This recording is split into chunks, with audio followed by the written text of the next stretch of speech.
Ministers have just announced Christmas will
Well, good morning. Here we are overlooking the playground at Parklands Primary. Oh my goodness, you've got no idea the fun and games involved in what's going on here. Do you know what? I'm going to give myself another 2-minute break. Be back with you on the other side. Hold tight. You're going to love this one. You're going to love this. Ministers have just announced Christmas will be different this year for thousands of us. New measures are... Can I come? Come on! I am! I'm coming! Ready? Yeah.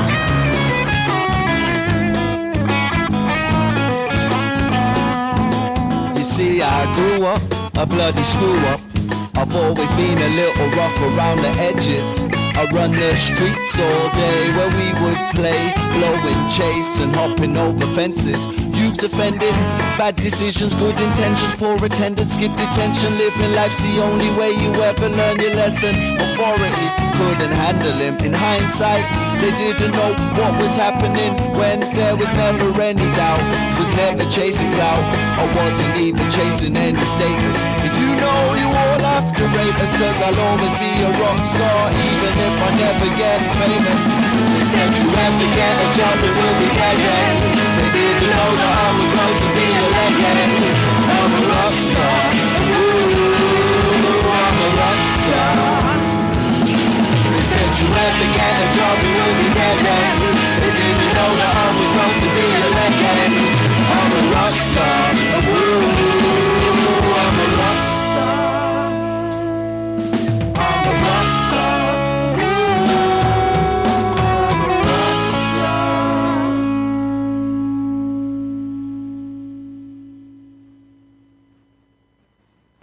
Well, there you go.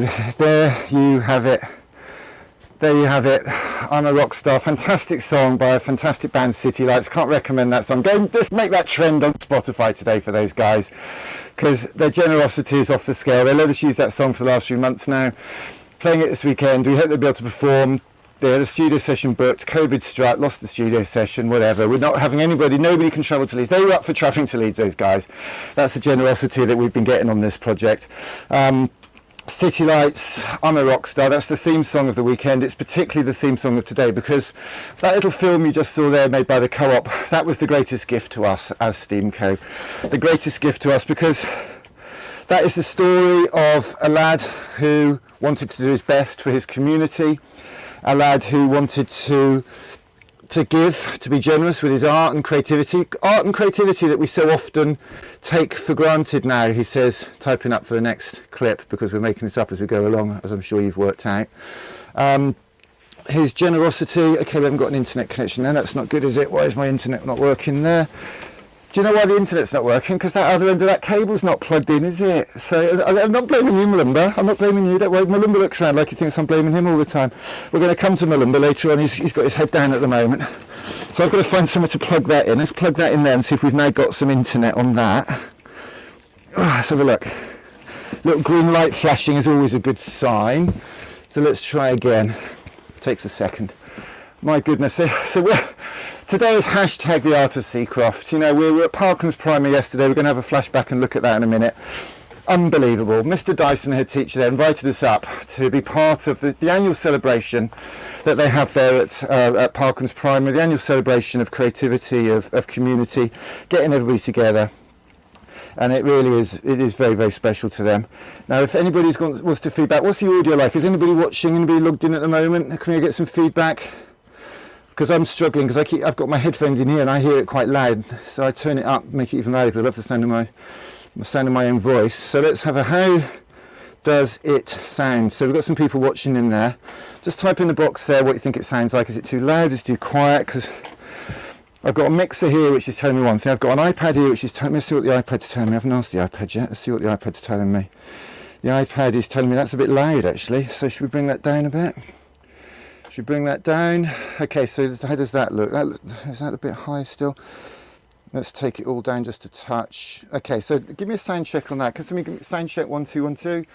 How does this sound, everybody out there in Radio Land? Because it's just touching into my yellows on the mixer there, and that's what really matters there. I hope the video was all right. Nothing worse than getting home and finding it was all too loud. Got a bunch of people logging on. Anybody going to put a shout out? Put a shout out in the message just down here. If you're on YouTube or Facebook or Twitter, pop a message in the box.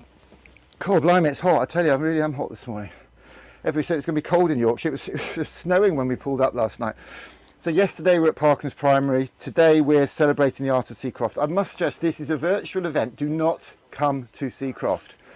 Do not come to Leeds. Do not come to Seacroft. Do not go anywhere you wouldn't have gone otherwise, particularly if you're tier 3. Tier 3 people, you're advised to stay at home. You must not mix with people who aren't in your family unit and in your bubble. And if you go out, you must not mix in groups of more than 6 people, and even in a public place. We've got some exciting stuff going on in Seacroft today. People are going to be getting involved publicly. But the stress here, safe, keep it safe. I might take my mask off, maybe that's why I'm hot. Malumba's here with me. Let's give him a shout out, Malumba, just say hello. In fact, you can pop your head out here, look, put your head out here, look, here's Malumba, here's our man. So if you're speaking, if you're performing, if you're engaged, Malumba's on production manager here. He's your man, he's juggling so much, you're all juggling so much. We both had a COVID test, that's what I was going to tell you. So we had to pay, the Arts Council gave us a provision to make this event COVID safe. So we did pay for, and this is a clean hanky, from a man who actually has had a negative COVID test, because our test came back negative, and then we're going to have them tested when we go back home to make sure we don't bring anything from Yorkshire back to London. So we're taking this extremely responsibly. It is the best use of our grant, but hey, that's how it is. Now you might be looking here and thinking, what the hell's going on here? I'm actually standing on the other side of the playground in Parklands Primary on Seacroft on a few boxes, and somebody's dumped a load of cardboard boxes there. and I really don't know what that's all about. So we're hopefully going to find out a bit about that. But I just like to remind you of the journey, of the adventure, of the fantastic times that we've had with Chris Dyson and the community there at Parklands Primary. I've got to see if this laptop's got an internet connection. It doesn't seem to want to play. I've got a little Google thing. Let's just close that down and start again. Come on, start again. So we're making it up as we go along. Right, if anybody came here for it, well, that looks like we've got the internet now, so that's good. Okay. So I want to remind you. No, I don't. I was going to remind you of a moment a few years ago where that would jam the internet. Oh, I could do it without this music on. Let's do it without the music. So I can't play you the music of this because Elton John Rocket Entertainment were trying to get us clearance on it so that we don't get shut down. I've been speaking to them all week, and I don't think they managed to get it done because oh my goodness, you have to fill all these forms in every time you live stream a song. You have to fill the forms in, and that, as you know, was the intro of one of Elton John's songs. And I just want to bring that up on the screen. So let's just see. Oh shush. Okay, so we're in Christmas. This is the Christmas time. We're all getting into a kind of Christmas vibe. I'm sure you are as well. And for the next few weeks, we're going to be pressing buttons like a crazy loon to see what happens. There we go. Greatest gift. How cool is that? So we're going on a 12-day of Creative Christmas after this. So this weekend is the #AimHigh20 Festival and tour, which then goes into the theme of the 3 greatest gifts. The 3 greatest gifts that you can give a child. However much money you have got, you can give your children the greatest gifts. And we were talking to people on the Seacroft estate yesterday. They're struggling for food. They certainly haven't got any money for Christmas decorations. They're desperate to help get some money and to buy the kids a little present or something. We were delighted yesterday. We managed to give them 120 Rubik's Cubes, and we're going to hopefully get them all learning how to do Rubik's Cube over the holidays with the help of YouTube and some experts. But the 3 greatest gifts you can give a child are: 1, your time. However much money you have or haven't got, and ironically, the more money you've got, the less time you've often got because you're too busy working and making more money, aren't you? Well, give your kids some of your time. Give them 10 minutes a day to read with them. It's the greatest gift you can give a child. 10 minutes to read with them, to them, get them reading to you, whatever. And even if you can't read, let them read to you. Be honest about it and make them realise how lucky they are to have this opportunity to read. So show no shame, do what you can to support your kids. Give them time to read. The second gift you can give a child is stories. So books is obviously a part of that, but stories, think about stories, make up stories, create stories. Tell them about this crazy bloke with a surgical mask in a camper van in Yorkshire, how he came to town one day and reminded you that the greatest gifts are actually free. Time, stories. And the third is art. I've got the t-shirt. I love art because art is what we call it when what we do connects us to somebody else. Oh, I've got Rachel. I was on a roll there, and I've got a little message flap up from Rachel Core. What's she got to say? It's a little bit distorted, is it, Rachel? Or a little bit distorted. Okay, let me have a think. I'll tell you what. We'll see how it's going. Oh, she says that's better. I hope it's still better. So if that's better, that means everything needs to just be touching on the yellow over here. I'm going to show you the kit we've got here in a minute. You are not going to believe your eyes when you see what's going on in this camper van. Oh, goodness me. We did have a cup of tea. So we've got all Mod Cons, cup of Yorkshire tea. Just so I don't want anybody thinking I brought some PG Tips or Posh Sainsbury's stuff up with me. Let me show you. We've got some proper tea bags here. Look, I might be able to get a cup of tea out of Mullenby later on. We haven't got any coffee, so if anybody's coming past. So there you go. Yorkshire tea is in the house. So we've got Yorkshire tea for everybody. So that's all good news. So that's better, said Rachel. Well, we said that a minute ago. Is she still on, or has she gone off to have a cup of tea herself? Tell me what you think, Rachel. Pop a little message up. So I'm going to tell you a story. I'm going to tell you a story about what we call the greatest gifts. And I'm going to save that like that first. And then I'm going to press... it was my birthday yesterday. I'm having a bit of a senior moment because I got a bit older yesterday. So let's put that on there. Not that one. Okay, so it's not that one, is it? It's that one. So that one there. And then press that like that, and then save that like that, and then press that. Now I'm going to have to talk over the music. A few years ago, a campaign we kicked off when we saw the most amazing film that Elton John made with John Lewis. It's a little bit funny. We saw that film, made our own, which had 50,000 views in just one afternoon, and that inspired us to announce in Cardiff the 12 Days of Creative Christmas Tour. We went from Cornwall all the way through to Carlisle. In Sheffield, we stopped off with John Lewis, and we were delighted when they gave us a very special present for a very special person. In Bradford, we were delighted to rock up the day that Jimmy Rotherham, the music teacher at Feversham Primary, had been shortlisted. I then showed the children a film of me and my dad and my first ever train set when I was 1, and discussed how my dad showed me how to use my imagination and how that train set was to me what that piano was to Elton. I have to be careful to talk over Elton John.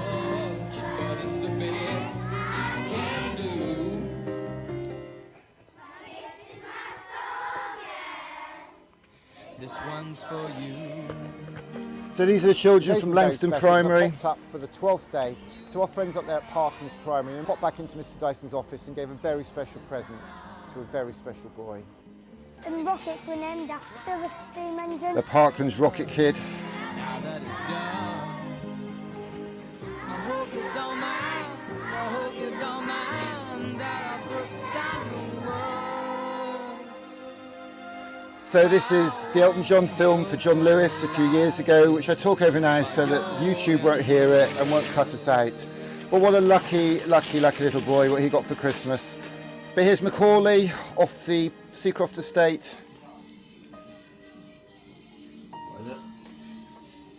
The train.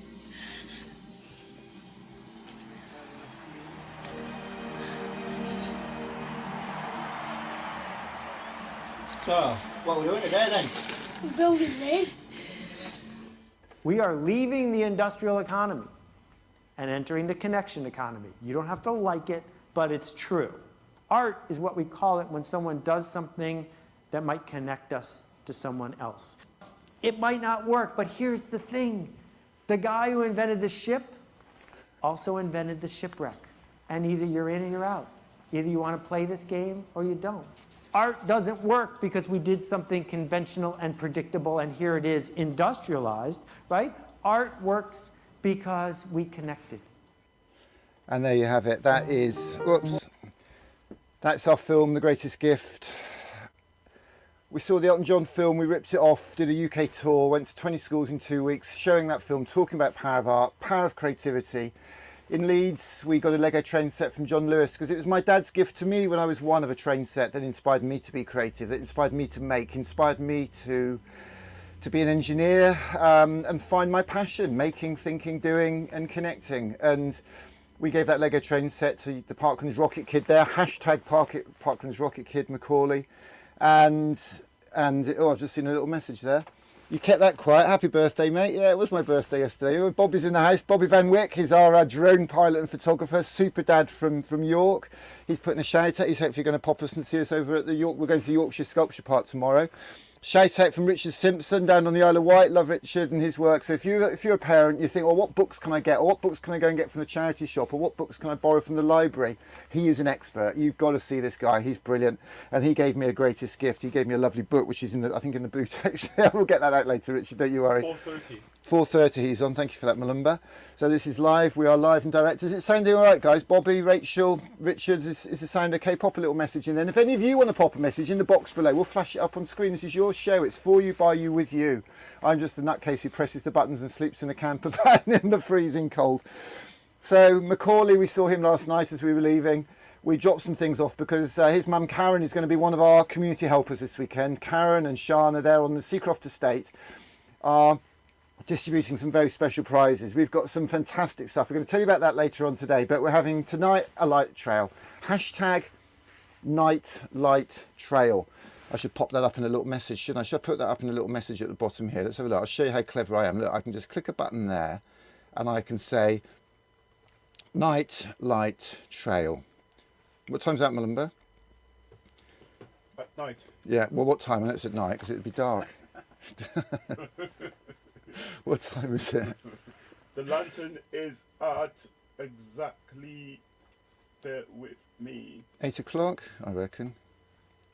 Yes. Sorry, I was thinking. It's at 8 o'clock. So 8 o'clock. Lantern procession. Lantern. So the Nightlight Trail lantern procession. This is where we want people. We were going to. We had big plans for this, right? Massive plans. The plan was to get everybody at the school to make lanterns all over the country and then go around and parade around their communities with them and in their estates. Obviously COVID put pay to that, particularly in Leeds and Yorkshire, tier 3. COVID, go away. So basically what we've done yesterday, all the children at Parklands, we sent them loads of willow, loads of tissue paper, loads of light bulbs, and they made lanterns. You know, it's just beautiful. I don't know if we've got any footage of that. Mr. Dyson, did you get any lanterns? Let's just see. Chris Dyson HT, let's search Twitter for lanterns and see if he did any. Oh yes, check this out. Let's get this out. Oh, Ton Cunliffe is the fantastic art teacher there. So let's put that up full screen. How do we do that? We click on that there, do we? Oh, that's not very good, is it? Okay, well, let's just flash it up full screen then. My number keeps going out. I think he's talking to somebody. Let's get this back up here. So there we go. Look. So those are some of the lanterns that the children made yesterday. Just fantastic. Really, really was lovely. You got a better view there, don't you, actually? So you can go to Twitter and see that. Whoops. Oh, this is our little video. Let's play this. Can we get this full screen? Yes.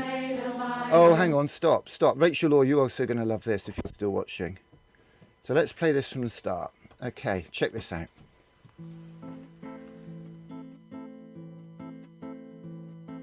A world made of islands, connected by sound, vibrations of molecules flying around, recorded as data and sent down the wires, ones and noughts to make up a choir, joining together, listening together, working together, making a start, singing together when we're together and singing together apart.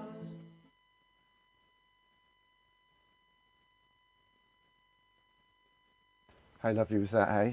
Was that lovely or was that lovely? That makes me want to cry. That's the Commoners Choir, led by Boff Wally, who's going to be singing tonight. And in fact, they reckon, he told me he's going to try and get Chris Dyson up for that, which I think would be a hell of a laugh, don't you? Chris Dyson coming up for a sing-along with Boff Wally, who had a band called Chumbawamba. I don't know if you remember them. I get knocked down, but I get up again. You're never going to keep me down. So that was his band, and now he does this beautiful singing and stuff. So this is what we're doing tonight. We want the community to make these lanterns, and then at 8 o'clock we're going to publish a Zoom link. We'll do it before, and up to 200 people can come on. Now if you're on Seacroft and you do that, and we think you've got a great lantern, whether you made one in school yesterday or you've got a crisp packet or a jumper, maybe like Carol Allen up there in Newcastle. What Carol Allen does is she gets bits of fabric and puts light bulbs behind them, gets stuff from the pound shop.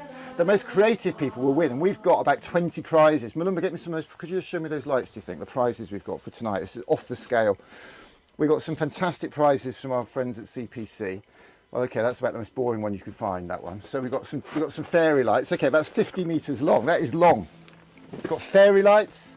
Have you got any, what's that box underneath that? One of those big flat boxes. That'd be cool. We've got some of these icicle lights as well. So if anybody wants some icicle lights to hang on your house, this is for Seacroft residents only. We've got those for you as well. And Karen Bingham's got these. And we're going to be giving these out tomorrow. Check that out. Who wants one of those on the front of their house? We're going to put that on our camper van. That's good, Malumba. Thank you, man. Oh yeah, we'll have those as well. And 120 children also got Rubik's Cubes as well. We've got so many, we're chucking them around. So 120 got COVID secure Rubik's Cubes, which have been given to us by the people who make Rubik's Cubes. So I can't thank the guys down there enough. Down there in West London, actually, fantastic team. And at 11 o'clock Sunday morning, David Gilday's going to come on because he made a robot that can do Rubik's Cubes. So how cool is that? We're going to show you that, and we're going to give the chance to win a £300 robot for your school community. So you'll win it, but it'll then be given to the school, and everybody will know forever that it was you and your creativity that won that robot. So that's got to be cool, hasn't it? So that's the light trail tonight. So bear with me a second, because I just need to line up Will Alexander, because I've heard that he's coming online now, and I haven't got that bit plugged in properly. So what I'm going to do is I'm going to play another Boff Wally song. This is brilliant. Hang on. Oh, it's a lovely sunny day. The sun is coming out today. Fantastic. Okay, so let's find this video. Steam.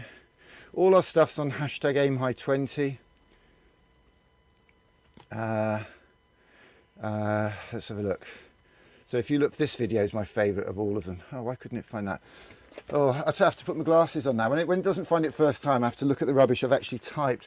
Okay, well, it helps if you spell your own organisation right. Steamco. That should work now. Come on. There we go. So you are so going to love this film. This is, Chris Dyson reckons this is the best film we've ever had it made, and it had 5,000 views. 5,000 views last Sunday afternoon alone. I mean, I've never known anything like it in my life, to be honest. So enjoy this when I press the right button. So why hasn't that, has it come up? Yes, it has. Let's play it. Oh, go away. I get knocked down, but I get up again. You're never gonna keep me down. I get knocked down, but I get up again. You're never gonna keep me down. I get knocked down, but I get up again. You're never gonna keep me down. I get knocked down, but I get up again. You're never gonna keep me down. I get knocked down, but I get up again. You're never gonna keep me down. I get knocked down, but I get up again. You're never gonna keep me down. I get knocked down, but I get up again. You're never gonna keep me down. I get knocked down, but I get up again. You're never gonna keep me down. I get knocked down, but I get up again. You're never gonna keep me down. I get knocked down, but I get up again. You're never gonna keep me down. I get knocked down, but I get up again. Well, I managed to play the wrong version of that, so let's just stop that. Sorry about that. That's stuck in a little bit of a loop, isn't it? Let's, okay, we get the idea there. This is the one we wanted. Let's pause off there. That one. This Blum's had 5.1 thousand views in a week, this film. So let's check this out. Sorry about that. Hi, I'm Boff Worley, formerly of Chumbawamba, if you've ever heard of them. We'll be singing when we're winning. And basically, I'm really looking forward to the hashtag AimHigh20 festival. There are rumours that I'll be doing something there, playing a couple of songs or talking. But the most important thing that we're going to be looking forward to is Mr. Christopher Dyson singing in a kind of boyish falsetto, which I think we all really want to be part of. And it's going to be live streaming, so I hope to see you all there. We'll be singing. I get knocked down, but I get up again. You're never gonna keep me down. I get knocked down, but I get up again. You're never gonna keep me down.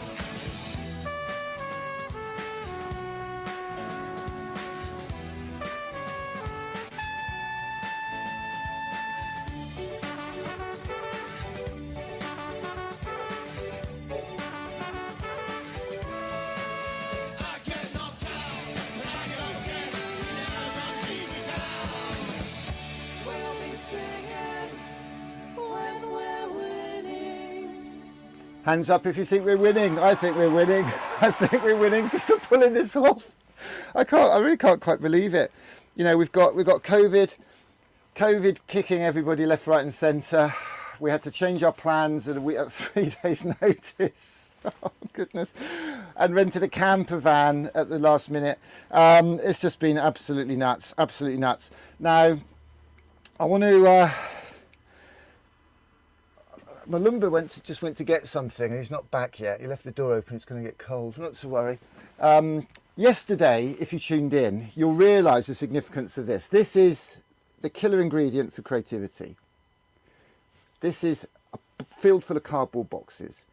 And do you know what? I don't give a damn for the apps and the tech. I've got the apps and I've got the tech, but it's this.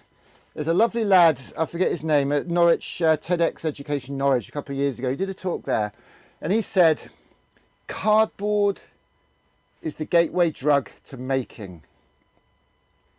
Cardboard is the gateway drug to making. And I'm getting quite emotional now because I was with a maker last night, who will show you the film for that later on, in the community on the Seacroft estate, who makes things. He makes things out of wood, but he's making stuff today for us. He'd make stuff out of cardboard. And what we're doing with this cardboard, you are not going to believe your eyes. And I've played for time just right, actually, because Malumba's now coming in. Tell you what, Malumba, it gets cold with that door open, mate. Blimey, I'm going to turn the heating up. So Malumba's now coming in with the most amazing piece of creativity that you're going to see for a long time, which was made yesterday. So you can rewind yesterday if you want to see how this was made. It's not just a pile of old junk. There's a lot of skill in this.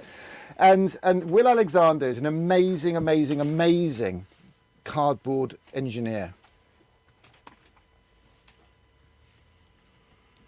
So I'm going to show you how I met Will Alexander. Well, not how. I'm going to show you.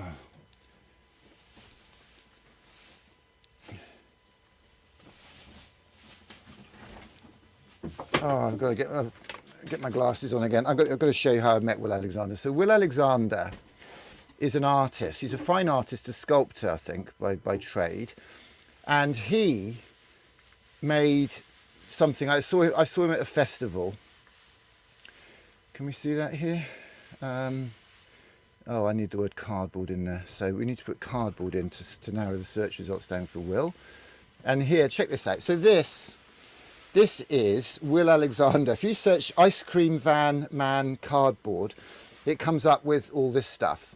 And that is literally an ice cream van.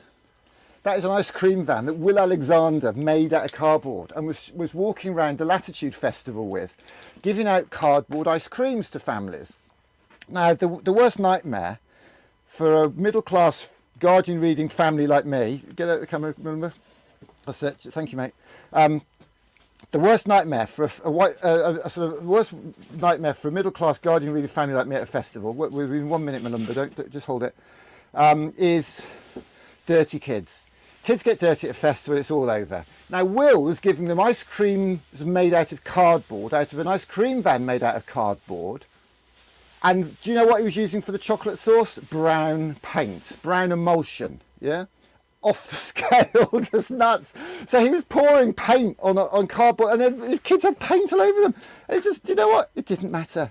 It didn't matter. So Malumba, show us what Will showed the kids how to make yesterday. So if you remember Thunderbirds, you'll remember that they were all based in this incredible imaginary place, really creative, really exciting, called Tracy Island. So Will yesterday made Tracy Island for us out of cardboard. Now, how cool is that? How cool is that? And it's got a little stage, or the stage is, have you got some bits dropped off? That's the launch ramp. Don't let that, okay, so that's cool. And there should be another little piece, which is a little box that slides in there. Can you see that? Oh, there it is. Is that it at the back? No. Oh, not to worry. So go back to yesterday's stream and you'll find this and how Will made that. So take that with you, Malumba, because Will is now, so we're done with that. Pop that outside. That'd be great. We'll take that to the Yorkshire Sculpture Park tomorrow and put that on exhibit, because that is technically a cardboard sculpture. I'm sure you'd agree. So basically, so what am I doing now? I'm going to press that button there and see what happens. That one. Yeah, cool. So here we are at Parklands, up on Seacroft. Will Alexander, let's have a little chat. Who'd like to learn how to make a rocket out of cardboard? Who'd like to learn from a pro about how to make a rocket out of cardboard? Well, that's what we're going to do. Let's have a quick look. Richard Simpson, Bobby's saying, sounds great, nice and clear, that's good. Richard Simpson's wishing me a happy birthday. It was yesterday, mate, so start saving, you get it right for next year. Okay, Chris Dyson records you didn't know. That's funny, isn't it? And, oh, Rachel Law's got a bit of a Yorkshire fact. One of my neighbours was on the Yorkshire tea versus PG Tips. What? What was that? What's the Yorkshire tea versus PG Tips? What? Come on, miss. You've got to finish your sentences. Must do better. You can say, well, she's a former head teacher. Can't you? If she can't finish her sentences, not good enough, miss. Sorry about that. So let's go to Will Alexander right here, right now. Will, can you hear me? Can you hear me, Will? Oh, it's frozen. It's frozen. Come on, Will. Speak to us. Hi. So this workshop's going to be all about making the rocket, and this is going to be very much do as I say. Okay, the fantastic stage set we did yesterday, you could kind of invent in your own manner, but this one we're going to do something quite specific. All right, we're going to draw out the shape of the rocket. Here we go. So it's two curved lines, a bit like a fish. Two curved lines, a bit like a fish. Okay? And I mean, you can make them slightly more exaggerated if you want your rocket to be a bit fatter. Up to you. Okay? But that's how we're going to start. Two curved lines shaped like a fish. we are going to find a knife, Stanley knife, or some scissors if you're too young to use a knife, and we are going to cut out the shape. Now, when you cut, always make sure that you are nice and stable, standing up, nice and stable. Make sure that you are very careful and you keep your fingers away from the blade. So round I go. I'm cutting in this kind of chopping method. It feels nice and secure. I'm not skidding across the cardboard. A nice chopping method followed by a nice carving method. Now I'm really going through the card all the way to the bottom, all the way through to the bottom, and cut there.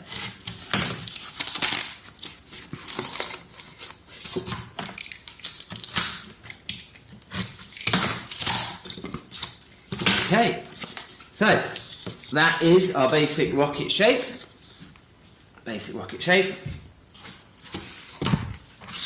And we're going to do one identical. So the easiest way to do something identical is to draw round. There we go. And again, cut that one out.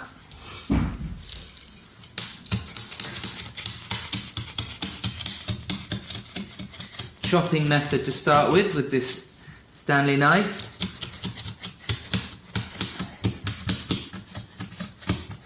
Deep into the cardboard. Notice I'm using a cutting mat. If you haven't got a cutting mat, do not use a Stanley knife. Use a pair of scissors. You need a cutting mat to cut with a Stanley knife, otherwise you will be putting huge holes into your table and nobody will be very happy about that. But yeah, scissors are just fine. Use scissors if that's what you've got. So, there we go, 2 rocket shapes. Now, we need to do a line halfway up the centre of one and halfway up the centre of the other. So, I'm going to find a little ruler. I'm just going to use a set square, even better. So we can get a nice line from the centre all the way down the middle, and it's nice and square with the base, and the same on the other side, on the other piece. A nice line from the centre all the way to the end. And how tall is this? So it's 23. Going to go halfway, which would be 11.5, and here as well 11.5, halfway from top to bottom. Okay, because on one of the pieces you need to cut from the center all the way down to the base, from the center all the way down to the base. And we actually need to make this, whatever size, this needs to be the same thickness as the other piece of cardboard. And the piece of cardboard happens to be about 4 mils thick, so I need to do a 4mm gap. Here we go. And I'm going to cut this one nicely parallel to the first line. It's going to be all the way up to there as well.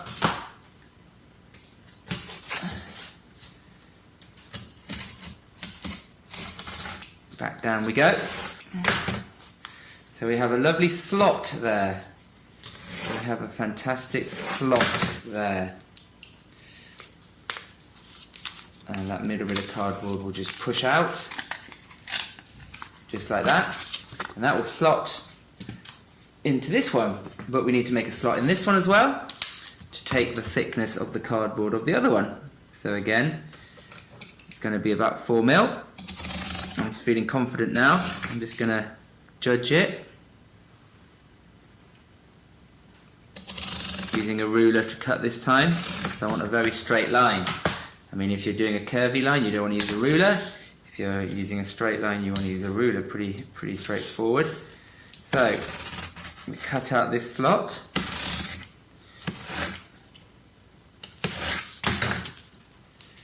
Remove that bit of cardboard. And, hey presto, let's hope so. Oh, you see the one I was feeling too confident on? There you go. Overconfidence, not quite thick enough. Let's just give it a tiny bit more then. Cut out a tiny little bit more. Now that would be tricky with a pair of scissors to do that. You do need a sharp knife to do that kind of thing. You might need to get some help to do that kind of thing. Right, I reckon we're going to go in now. Yes, we are. We are in. And that one too. Yeah, that one too needs just a little bit more out of it. See, sometimes when you cut with a knife, you don't cut in a completely vertical motion, and you find that on the back you didn't make enough space. So just by trimming off the back here of this slot, we should make enough space. Just trim off the back a little bit more. I think that might do it.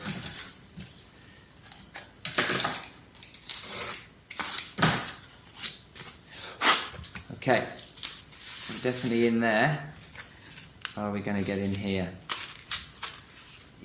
Oh, come on, you can get in there, surely. And at the top you're in. I mean, we want a little bit of tightness. A little bit of tightness is good, because it holds it in place, doesn't it? If it was completely loose, we'd have no grip, you see? The great thing about that design is, so far we haven't used any glue, we've just got that lovely slotting method, see? And we've got our basic rocket shape, superb. Okay, so now we're going to cut some pieces. We could describe this as the core. This is the core of the rocket, and we're now going to cut some pieces which are going to just cloak the rocket, make it a little bit more streamlined. And I'm not going to use this cardboard because this is very thick. This is like 2-ply cardboard. I am going to grab some thinner cardboard, which is only 1-ply. Here we go. That's what I'm talking about. A little bit thinner. It's just going to fold around nice and easily. Okay, so I need a piece which is going to cloak the edges. Alright, and again, I'm only just going to use 2 pieces. So I'm going to roughly draw around like this, draw around like this. Okay. I think that's a bit of a mistake because I haven't followed. If you notice on cardboard, it has ridges. It has ridges. It has ridges. And if I do that one, I don't think my rocket's, it's not going to fold very nicely. So I'm going to do that again and go straight up here like this. In fact, why not use this little piece? This looks fantastic. It's just the right size. This little edge here. Go around like that. Go around like that. I don't think I'm going to do 2 at the moment. I'm just going to do the 1 and see if that is going to be just right. So here we go. Another thought though. No, it'd be okay. Because we're going to paint this in the end, so actually, don't worry on this one. Don't worry on your rocket about the quality of your cardboard, even slightly rough and ready cardboard.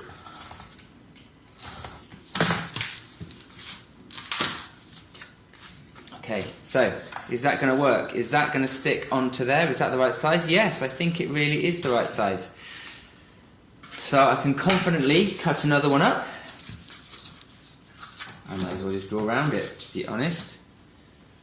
To be quite honest, I will draw around. So the main thing is, as I say, we're using in line with the ridges of the cardboard. stand up, be very careful. Nice grip on the cardboard.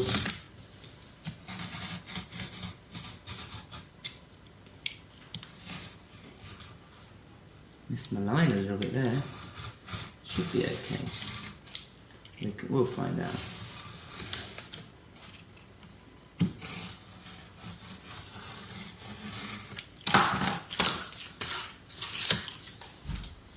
Okay, what do we think? Is that going to cut it? Yeah, it's going to be fine. Lovely. Okay. So yeah, the next thing to do is make sure that this will cloak your.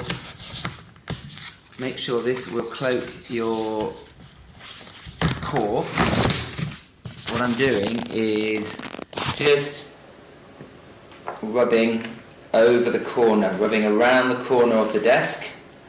I mean, you could just do it by hand if you wanted. You could just kind of roll it up with your fingers like this. To be honest, on a small piece like this, it's just as effective. Rubbing it around the desk is good if you've got huge pieces. If you've just got a little piece, then that works really well.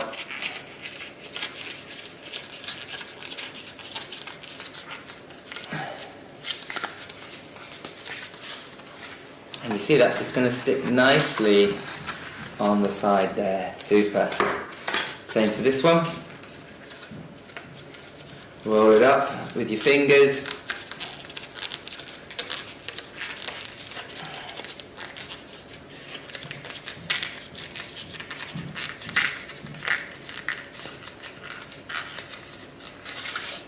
Okay, and we're going to pop that.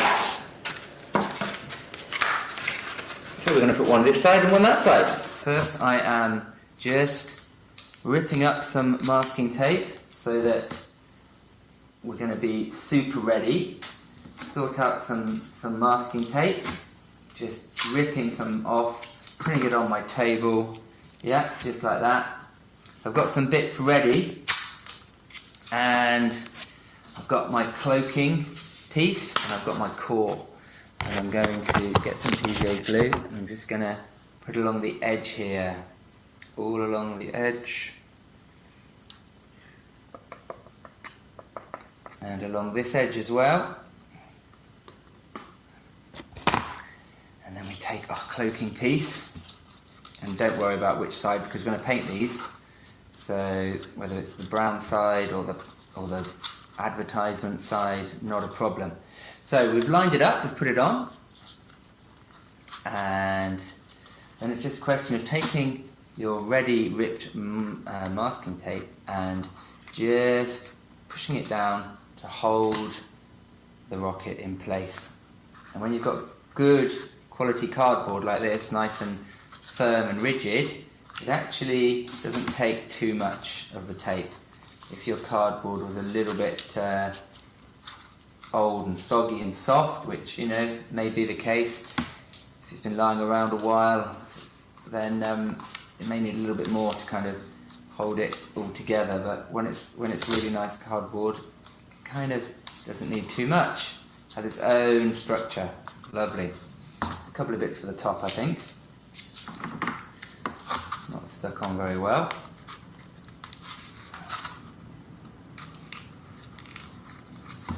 Great. Now, that will take maybe 10-15 minutes to dry. While it is drying, we're going to make a booster. Okay, so great way to make a booster is use a toilet roll and use the inside of an egg box. The inside of an egg box, that little bit that pokes up, that keeps your eggs separated from each other, just rip that out from the egg box. And you can literally just kind of push that into the top of your toilet roll and you can make a little booster. Look at that. What a fantastic little booster that is. I actually have one that I made earlier. That's with the slightly slender, slightly more streamlined part of an egg box, because you get 2 of those in an egg box and you get usually a couple of those as well, so you can choose which one you want. But also, if you haven't got any egg boxes at hand, you can make a more kind of homemade booster just by taking a piece of cardboard, oh that's just the right size, and rolling it up. You can make your tube. You can make your tube. I mean, maybe that's a little bit thin, isn't it, that one? A little bit thin, that booster. But it's okay, you know. There's no set size on boosters. That'd do for a booster tube, wouldn't it? That would be fine.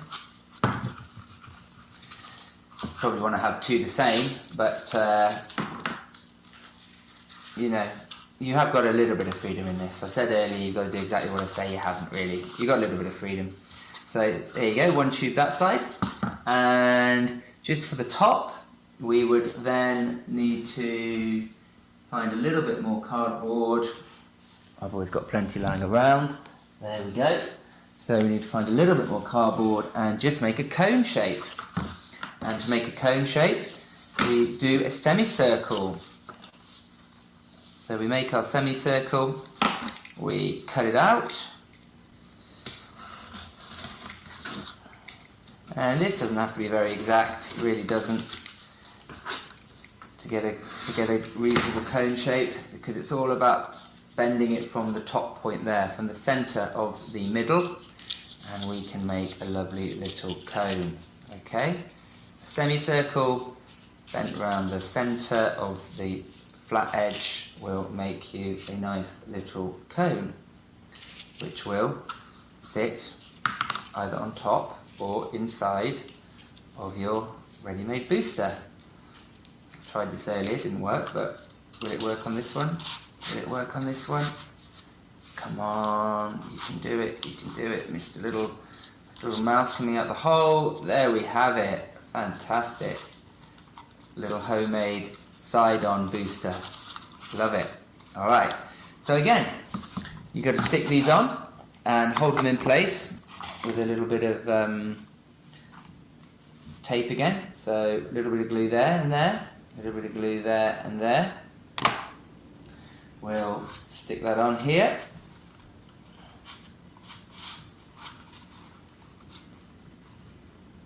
Good stuff.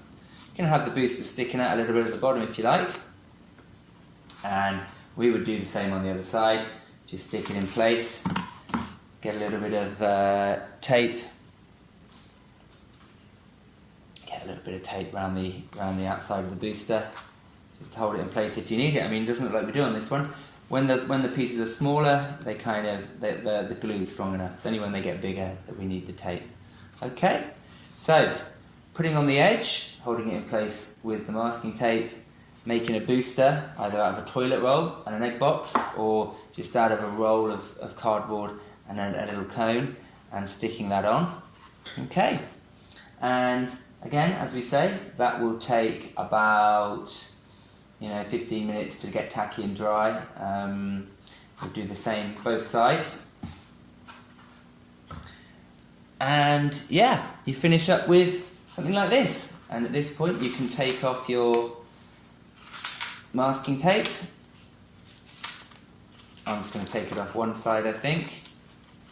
So we get a view maybe of this side. Take off our masking tape. The glue's not completely dry, but it's about 15 minutes ago, and it's on the way. It's on the way. You can just put a little lick of paint on it just to show you what that's going to look like.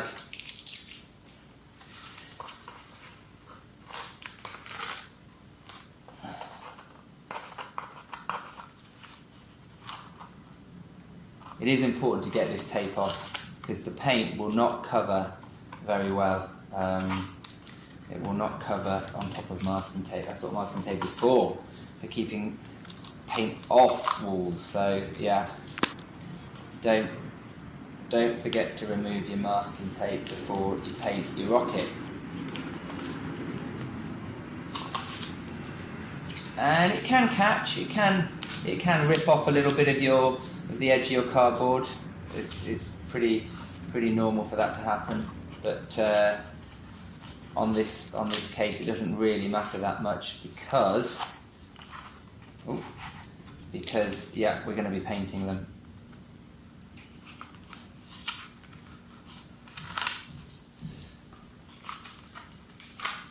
Right, okay, so most of that's off, and I'm going to give it a little paint with some nice silver paint, I think. Here we go, nice silver paint. And nice big sort of flat brush. I like these. Yeah, we're back again. So I'm going to use the same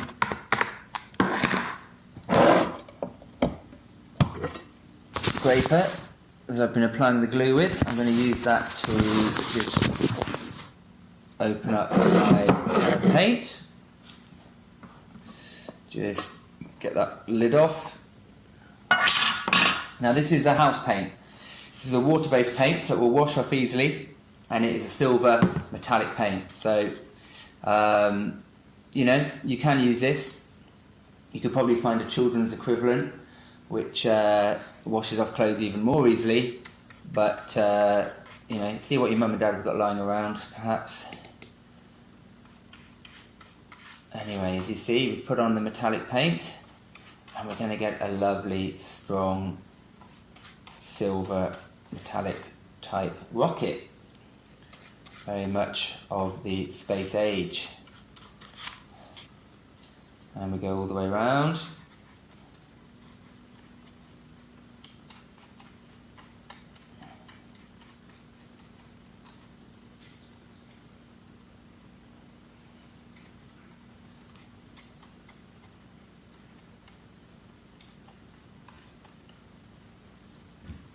And you know, it's up to you whether you want to paint it all the same colour. You could paint the insides a different colour.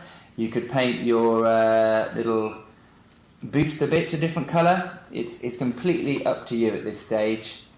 I mean, I quite like to have the booster silver and the side silver. But yeah, maybe I leave that bit brown in the middle. And maybe I do a little extra colour on part of it. I might find a bit of red. Yeah, we're just going to get a little bit of red. Straight out the tube, why not? Lovely fresh red. And we're going to just paint up the tip of that booster. Oh, really brings it out.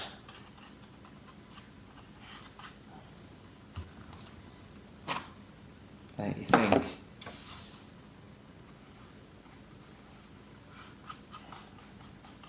Super. Oh, you can see how that's coming right on. Okay, and yeah, good luck finishing your rockets in whichever way you fancy. Okay, and I think this rocket will be appearing with you soon. All right, bye.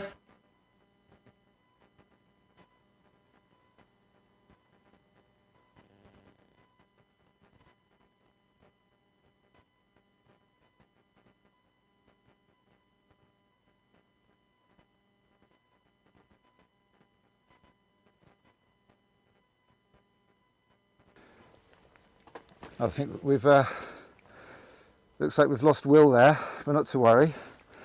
Not to worry. 1 2 1 2. I can't hear much out of my headphones. I don't know why. Oh, it's because I haven't got them in. Yeah, that's catching up, so that's okay. Not to worry. You can hear me, and I've got to press. If I press that button there, that goes back to Parklands, because here we are in Seacroft Estate, at the back of Parklands Primary. I can hear myself now. You know, it's amazing. Headphones are incredible things, because when you put them in, you can hear things. So I've got a few people out there already. I know that Grandad Glenn is busy with his saw. He had a load of wood from Travis Perkins. And Malumba tells me he's just sent me a Skype address to somebody, which is super cool. I'll tell you what's different between this and the last events we've done, is that I've now got to wear my glasses to just about do anything, which is not good. I'm not very happy about that. But what's even worse is when I can't find them. That's because it was your birthday yesterday. You're 21 now. Oh well, not to worry. So, looks like we've got... Emma Jo. Okay, I've got a... So we are going to connect to Emma now. Now this is an interesting connection. This is a classic example of how, if you like, art connects. There she is. Emma, okay. So we're going to accept that. I'm going to try and connect to her now. So Art connects. I mean, goodness me. Chris Dyson I was introduced to by an amazing educator called Bryn Llewellyn. Let's just zoom back out a bit there. Bryn Llewellyn runs a thing called Tagtivate. He does amazing stuff with maths. So if you've got young people struggling to get into their maths and all that sort of stuff, Bryn's got a system called Tagtivate where he makes learning maths really good fun. And that's perfect for Parklands. I know Chris Dyson uses it a lot. So that's really, really good. So Chris Dyson over there, Bryn introduced us to Chris. Chris is crazy on Twitter. A chap called Paul Garvey who does the Teacher 5 o'clock. If you want to know how hard teachers work, check out hashtag Teacher 5 o'clock club. Every day that trends on Twitter. It's absolutely incredible. It's absolutely incredible. Every day that trends on Twitter. And, oh, I know why you can't hear. So I've just had a bit of a message. Somebody said they can't hear me. It's okay. It's okay. Somebody, don't worry. She thinks we're on live, but it's a bit different to, I've got to plug something else in. What have I got to plug in? Let me just send a message. I've got somebody on standby here. It's okay.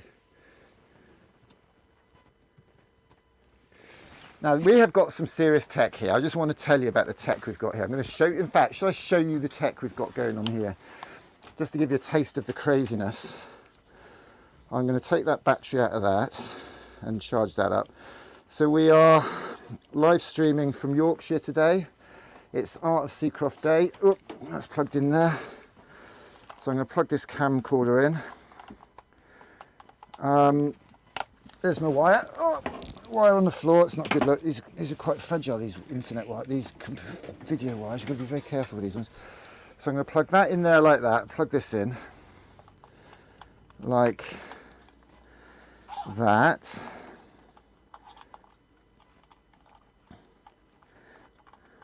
Plug that in like that, and then underneath is another bit of wire. Let's get that. Oh dear.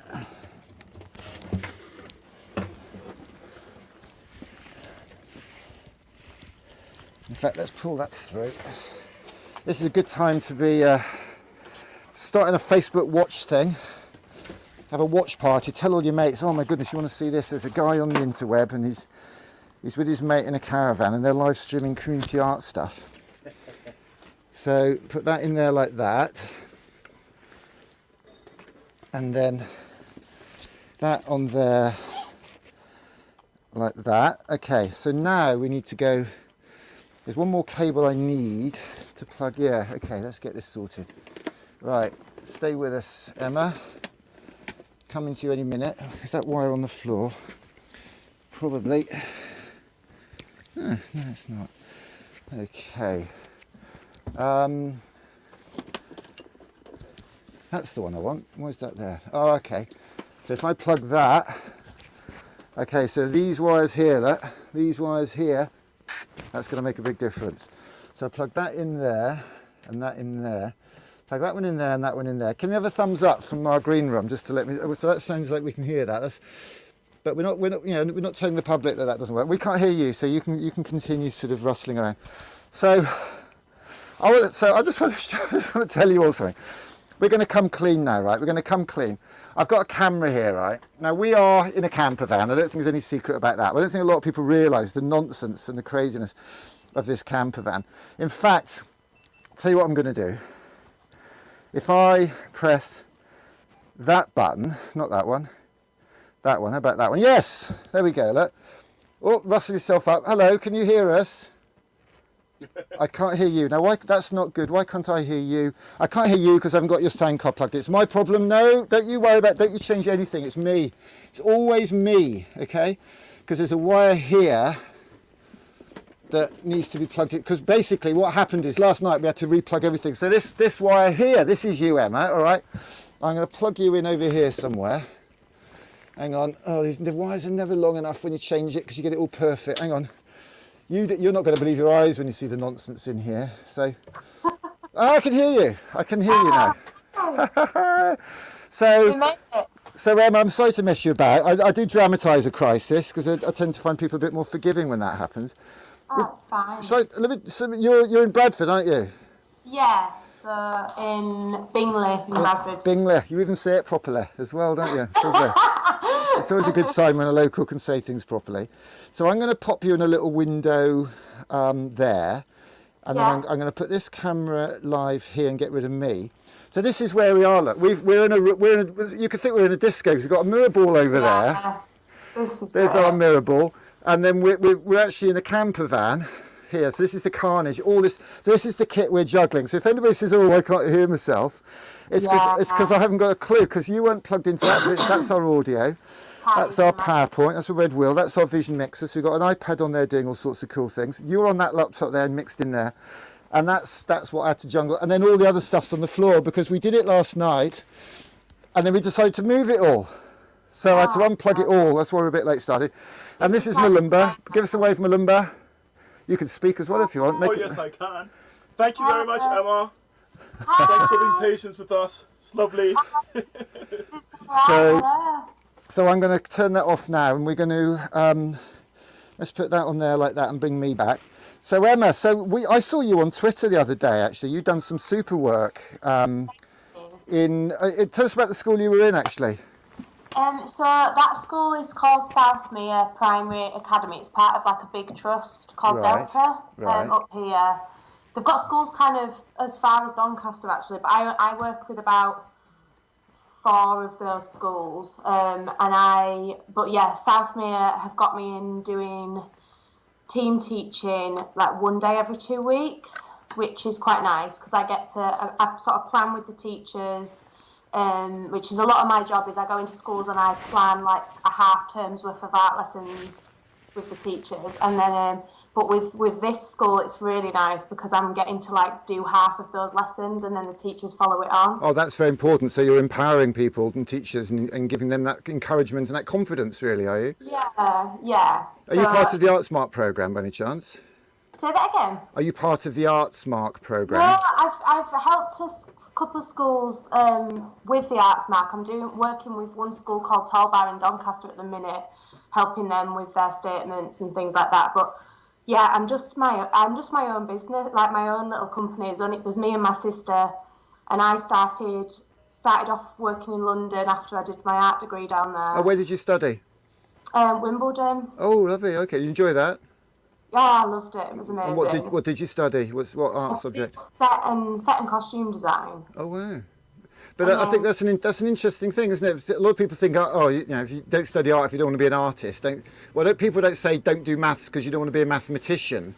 Yeah. And I think the thing about the creative industries is that you can, they're transferable, aren't they? Especially if you're lucky enough to do a foundation where you get to study everything. I mean, my son wants to be a graphic designer, but we're trying to encourage him. He's bought it to do an art foundation, to then have a whole year where you can try all these different things that you couldn't do at school to decide what you really want to do. And even that doesn't pigeonhole you, does it? My art foundation was at Bradford, and I think that was probably one of the best years I've ever had. Like, really? It was just amazing. And I loved being in London, and I stayed in London for about 8 years after working for schools. I started off working for a trust of schools called the Inspire Partnership, and then So I was their art person for a few years, about 6 years, and then I moved up here and went freelance. Right. So me and my sister work together, and she still works for the Inspire Partnership, and I work up north. Well, I'd love to connect and collaborate with you. I'll tell you how I came across you, actually. I was hoping you were going to say when I said which school was it, and it's fine, because it shows how prolific you are, and I know you're working with a number of schools. But it was actually Mr. Tolson at Academy St James, I think I'd seen you'd done some work with. Yeah, I worked with them this week. That's right. So have you seen what we've done with them in the past? No, I've oh my goodness! Such a flying. I've seen things on Twitter, but I'm not 100% sure of which has been you guys. I literally had such a flying visit there because I just did some staff training with them on Tuesday, and with COVID and everything, I didn't really get to see any of the work around school or anything. Well, the thing is, you see, and I don't. So that's the indication of what an amazing school leader Mr. Tolson is, because I don't think he'd mind me saying this. I'm not going to say he's not creative, but what I will say is I'm fairly confident that he hasn't he hasn't got a background as an art teacher. Okay, so you know, I'm not being disrespectful when I say that, but he's incredibly creative. Lem Cisse said to us that one day we'll look back at great leaders as creatives. Yeah, absolutely. And I believe that school leaders like Chris Tolson, school leaders like Chris Dyson are the epitome of that, because of the way they don't just use resources, but because of the way they work with people like you and to me to a certain degree. So I'd like to just show you a film of something we did with the community there at Academy St James last summer, if you don't mind. Yeah, no, Let me just jump to that, and then we're going to crack on, because I know we're a bit tight on time, but this is all good stuff. So let me press that button there, get rid of me, and watch this. I have a dream. Okay, I have a dream because I got the wrong video. Let me get that one. How about that? That's better. Okay, yeah, great. Ugh. You can't get the star friend here, I tell you. Hang on, why has that not worked? That's not worked because we're over there. Okay, and that was a bit loud, so let's bring that down. I have a dream that one day this nation will rise up, live out the true meaning of its creed. We hold these truths to be self-evident that all men are created.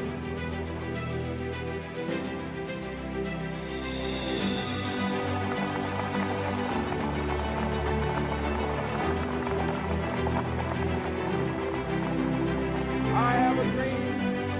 I have a dream today.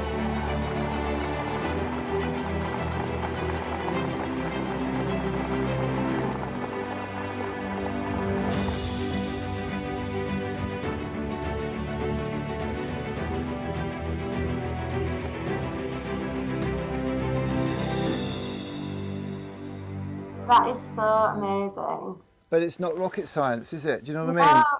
No, it's such a simple idea, but it's amazing. Well, I don't know if you've heard of JR, but he's a French street artist. He won $1 million from the TED Talks people. He printed 1,000 posters like that of people holding signs up saying, I love art. Mr. Tolson got 200 done of every child in the school. We got them printed onto posters. We fly posted them. And we did that art with a grant last year from the Arts Council.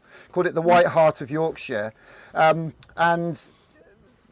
This year we are here now because of the Culture Relief Fund from the Department of Digital, Culture, Media and Sport, because of the lottery, the Arts Council and HM Treasury have given us some money to not just do something like this in a small community, which isn't cost effective, but to do it on the internet and to connect with people like you, to connect with school communities like Mr. Tolson's. I'd like to sit down and have a virtual cup of coffee with you in the next few months and see if we can't work together with the Culture Education Partnership in Bradford, with the Arts Council Bridge, the Arts Council Bridge organisation for that area, and importantly with ArtSmart, to see if you and we can't take Academy St James on that ArtSmart journey. Yeah, that sounds amazing. And I think that'd be good for you, it'd be good for us, it would be good for them, it'd be good for the kids in the community. So should we make that our pledge today? Let's have a bit of a hands on the screen there, come on. I'll have that, that's fantastic. So Emma, enough talk. I'm getting dirty looks from Aman Malumba. Can we just pass over to you? Could you do a little activity for us, maybe about 20 minutes or something like that? We're a bit tight. Yeah. I've kind of gone a bit off you. kilter. I'm doing some painting stuff. Is that all right? You do whatever you like to do, Emma. This is wonderful. Thank you so much for stepping in at such short notice. Bless you. Fine, I'll leave you to it for 20 minutes. Thanks. Cool. Thank you.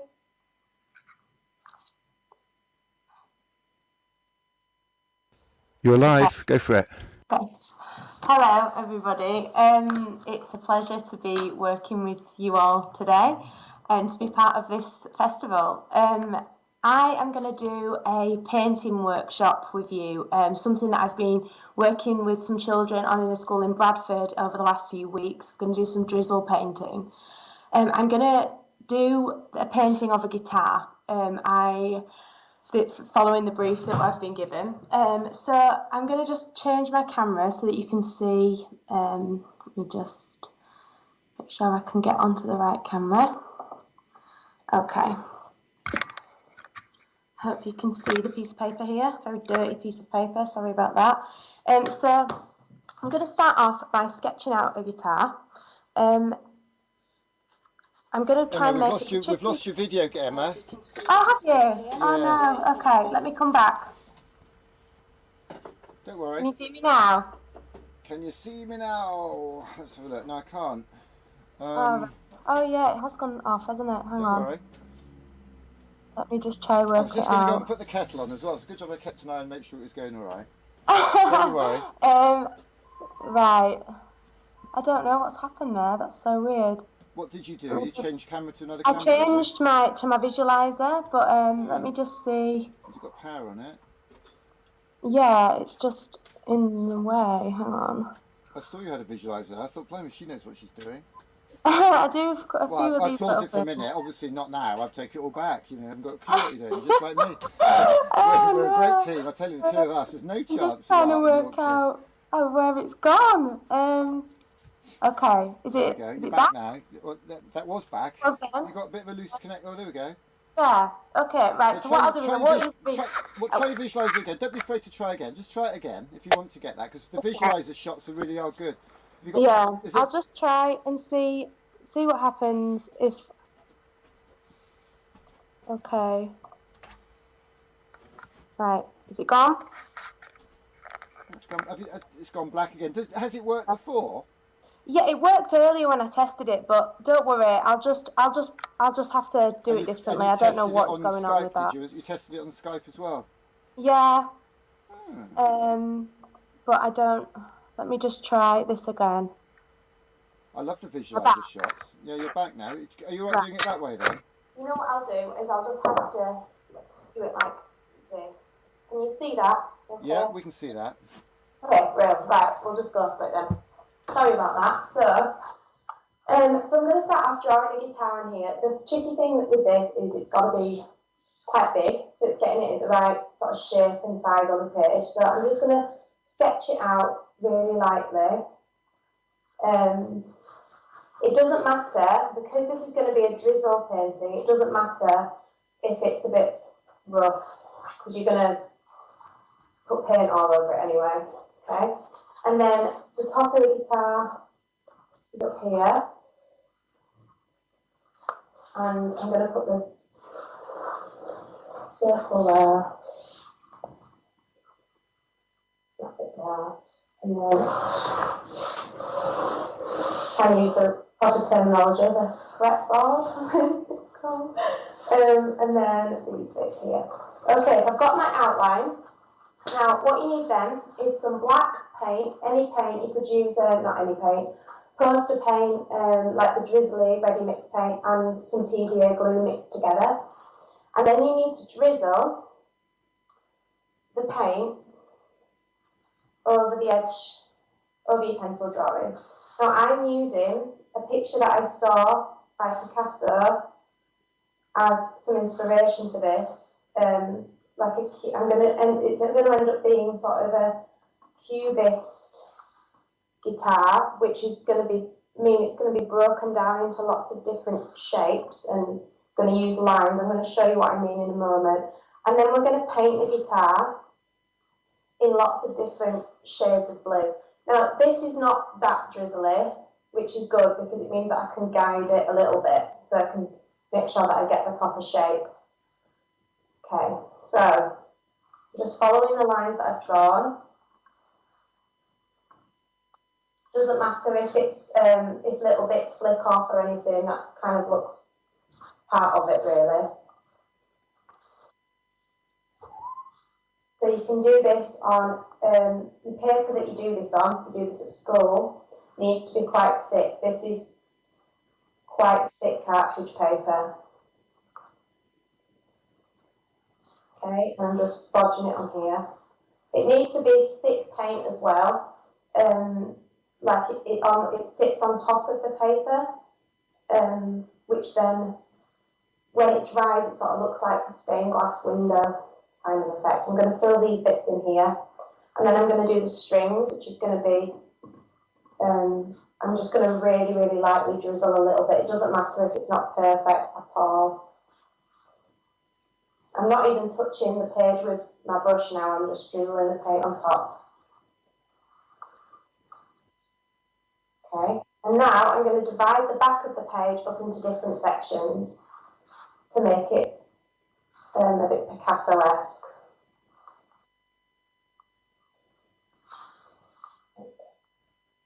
Okay, so you get the idea. I have actually done one of these earlier, like art attack style. So that I can do the painting bit with you, because otherwise what you need to do once you get to this point is leave it to dry overnight or get a hairdryer on it, which is what I've done this morning. Yeah. So I'm dividing, I'm also putting some stripe lines onto the guitar as well to divide it into different sections. So you see what I've got there, that paint is really, really runny, and you need to leave that to dry now, okay? So this is another one with earlier. So I'm going to start doing some colour mixing now. So just going to set up my palette over here so that you can see. So I'm going to use acrylic paint. You can use watercolour paint, works really well with this, and pastels, anything you want to fill in those gaps with. I'm going to stick with blue as a colour palette because I'm using Picasso's Blue Period. He's done a painting of a blue guitar as part of the work that he produced in the Blue Period. So I'm going to use that as my inspiration. You could do this with multicolours, whatever you want. So I've got here 2 different shades of blue and white.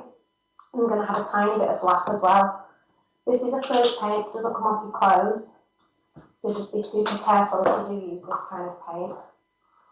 Okay, so what I'm going to do to begin with is I'm going to mix a few different shades, okay? So I've got one kind of blue here. I'm going to wet my brush, get a little bit of the white.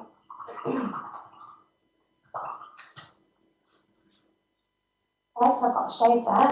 And then I'm going to put that into my guitar.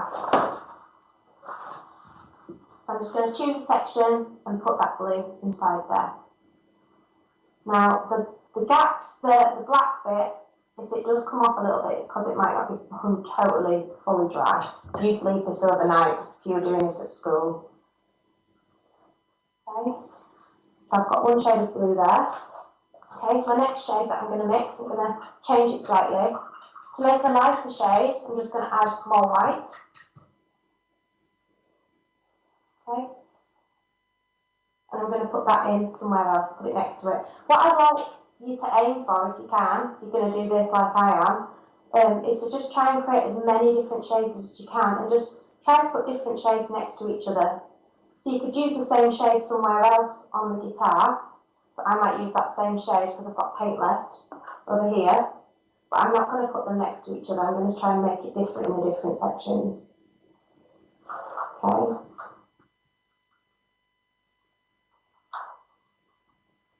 Okay, and then I'm going to make that shade lighter again. So I'm going to add more white, a bit more white.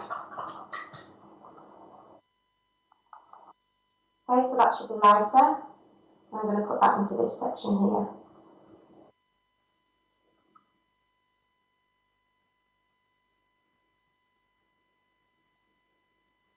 I'm going to use the same bit, same colour, sorry. I'm going to make it a bit lighter.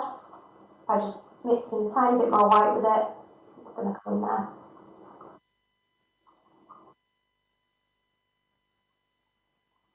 Okay.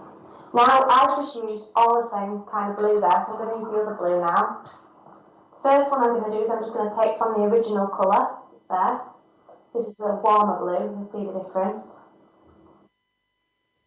And I'm going to use that to start off with, and then I'm going to make lighter shades of that one. So I've not used any black at all yet, I'm just using, apart from the diesel painting obviously. I'm just using white to change the shades at the minute. So, need more white paint.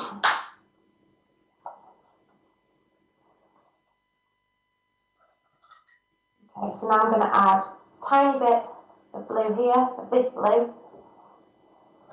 and some white to that to make it lighter. Okay.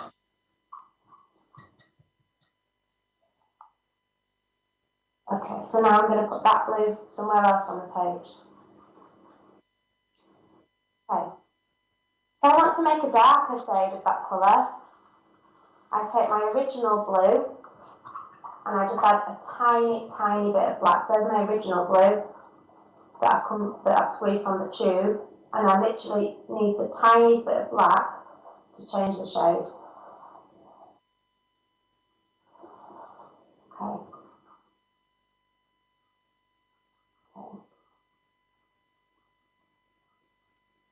I've got quite a lot of paint there, so I'm going to use that somewhere else. Put that up here.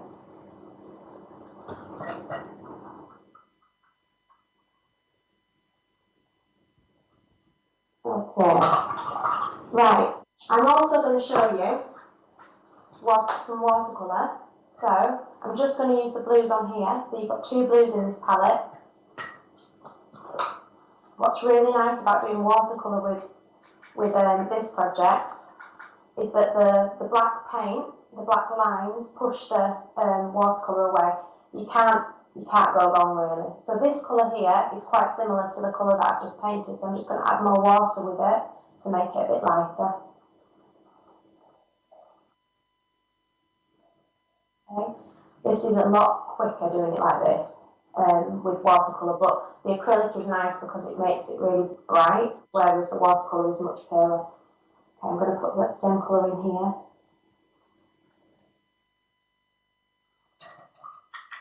I'm going to try the other blue now.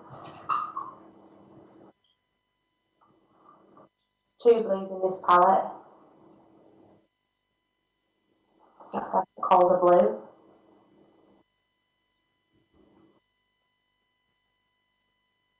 Okay. And to make watercolour shade lighter, you just need more water. So that's the same colour as next to it. Instead of if I want to make that lighter in a different colour, I just add more water. I don't need to add any white to it or anything. I just add lots more water and it will go lighter. If I want to make a colour darker, I just add less water and more paint. So I'll show you that now. I'll go really dark here. You can see there. So you don't need black or white with watercolour. It's just less and more water to change the shade.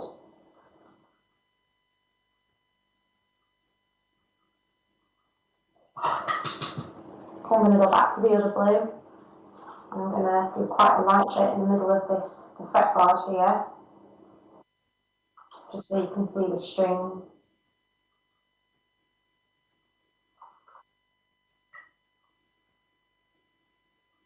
And I've got a few little sections left, so I thought what I'd do with those last sections is I'm going to use some pastels with those. So I've got some chalk pastels, different shades of blue, and I'm just going to fill in those bits with some chalk pastels just to show you a few different ways you can do it. So I'm not going to colour in the whole thing, I'm just going to fill a space and then use my finger to fill in the rest of it. I'm going to use the colour in the centre and then drag it across with my finger into the gaps. You can also use oil pastels, colouring pencils. Okay, I'll use a different blue for my next box. That I'm going to fill that in with my finger. I'm using a different blue for that bit.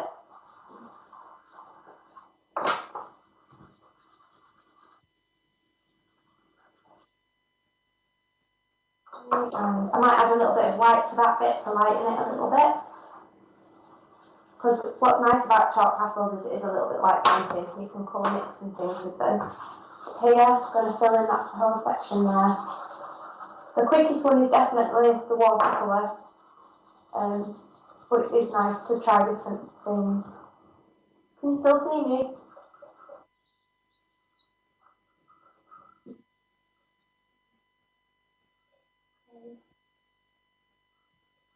Right, and I've got 1, 2, 3 more boxes to go, so I'm just going to use some of the same colours in there. So that one.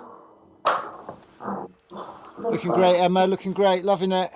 Right, 2, 3 more boxes. Feels very speedy, but that's all good.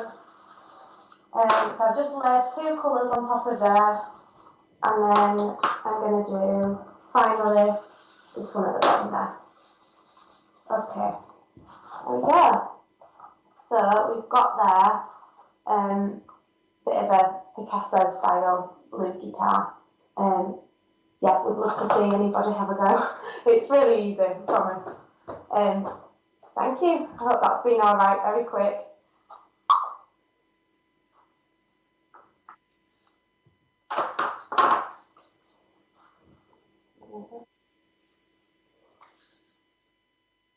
And yeah, a little bit messy.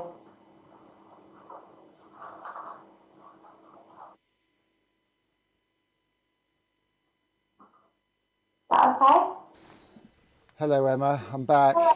Is that all right? Hang on a second.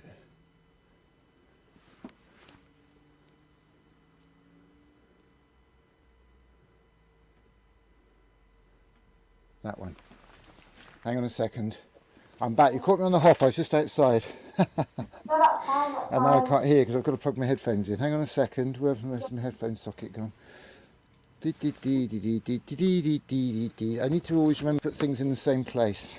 And then when I can't hear people, I need to remember I have to plug my headphones in my ears. So that's just not the... There we go. Speak to me. Was that okay? Was that a bit too quick? Or was that Not all at all. I mean, I'll be honest, I was running around doing stuff. You gave me a little bit of a breather because I'm still inventing this, as you know. Can you hold that up to the, can you hold it up to the camera? That's beautiful. Yeah, I'll just hold it up like that. That really is fantastic. Hang on, I haven't got you on. Oh, I have got you on the screen. What happened there? That's strange. Hang on, something weird's going on here. Oh my goodness, auto switcher was on. I wonder how long that's been going for. Okay, was it changing the image a lot for some reason as you were going? It wasn't as I was going. It just started at the end. Then I think I wasn't really looking, but I think it was okay. There's a button here called auto switcher, and it just changes all the channels. So that would have been a right or random mess. By the look at it. I'm sorry about that.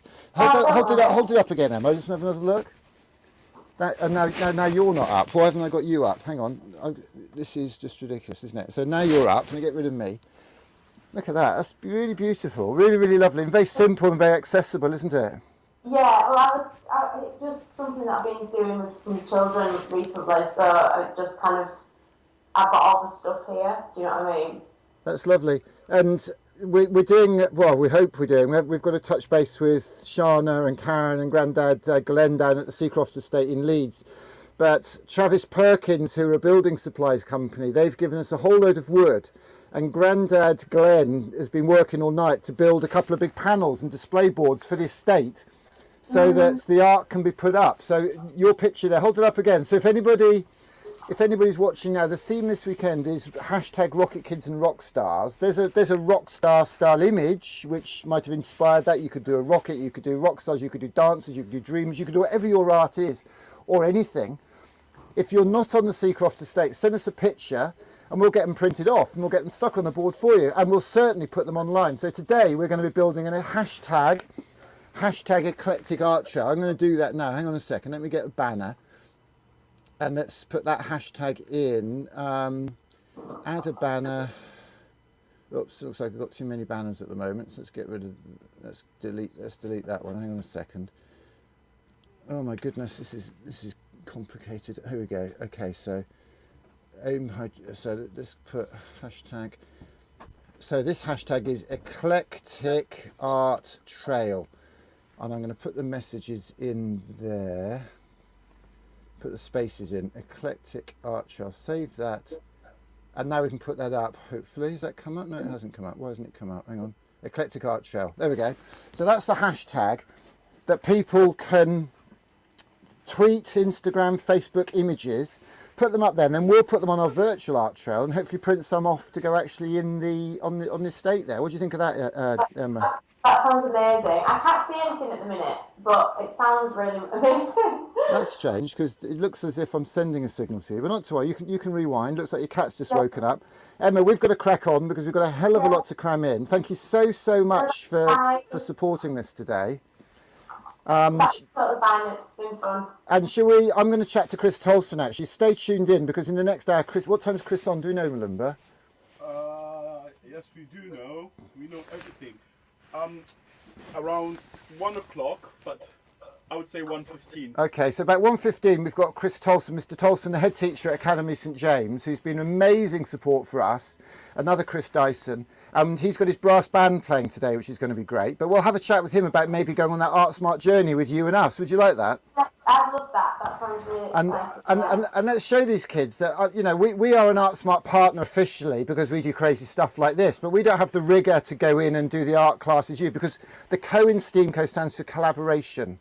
It's about collaborating and facilitating people like you and me, because with respect, I suspect you're a brilliant artist, a brilliant art teacher, but possibly not the sort of gift of the gab blagger that I am. And I think together we could, well, you're not supposed to say, oh no, Nick, you're not a gift of the gab blagger, you're just a highly intellectual, blah, blah, blah, whatever.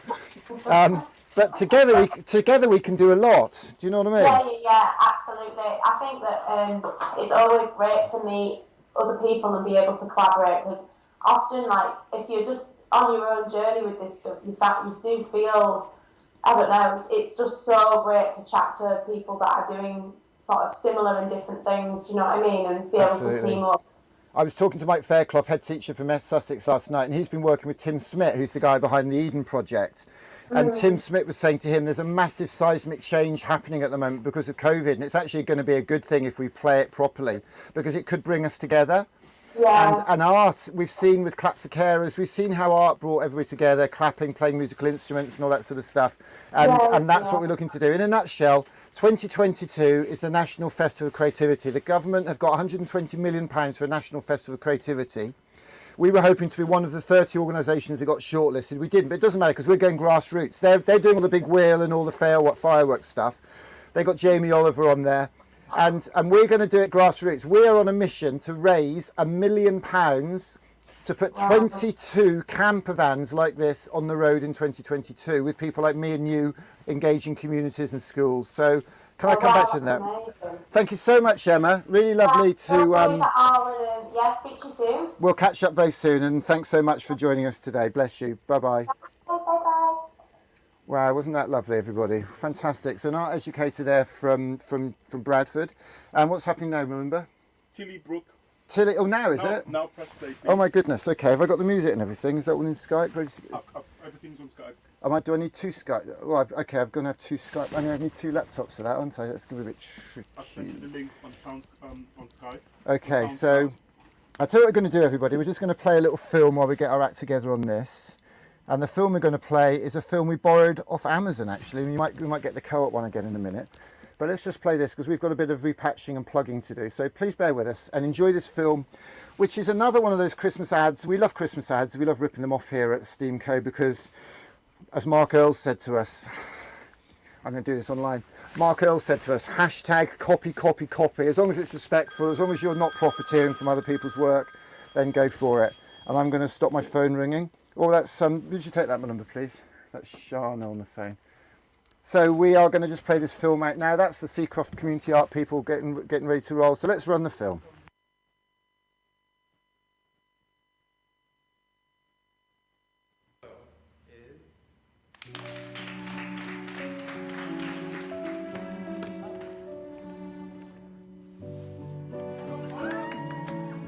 Good evening. All schools across the country will close until further notice as coronavirus reached 100.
Chris Dyson. Can we have Chris Dyson on this stage, please?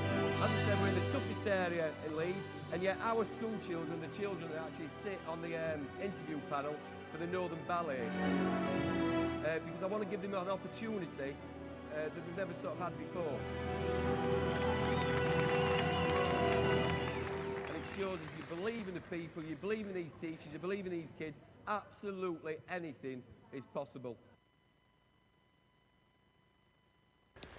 Chris Dyson there. We're just about ready. I've actually we've got Now Press Play coming up, which is going to be great. So why don't we put a little message in here that says something like that.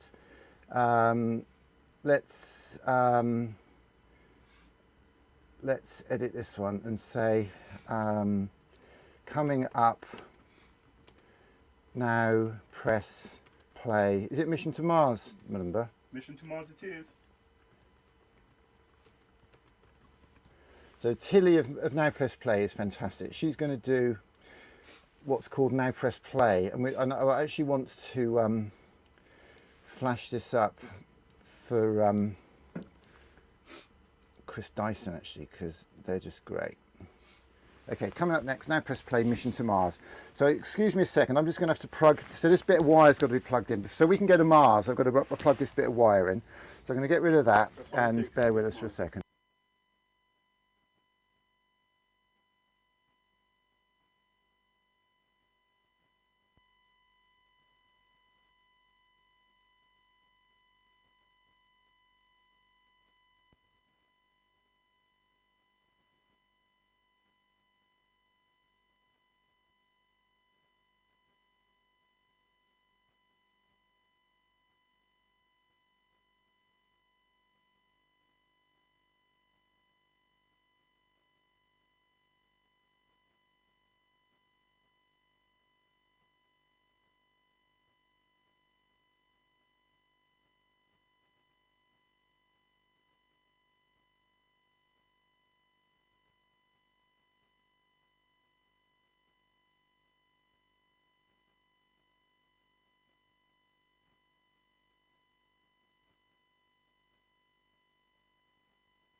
Hello Tilly, can you hear me?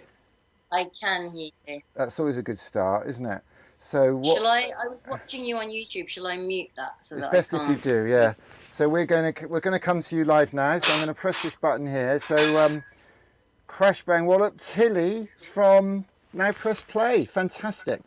Now I'm going to get rid of that for a second. So what do you need? You need some music lined up as well, don't you? You need a soundtrack, yeah? Yes, I need the Now Press Play Mission to Mars experience. Okay, your audio's quite quiet actually. Give me a sound check again. Sound check please, Tilly. Me? Oh, sorry, sound check on me. Hello, Tilly speaking. 1 2 1 2. Okay, that's fine.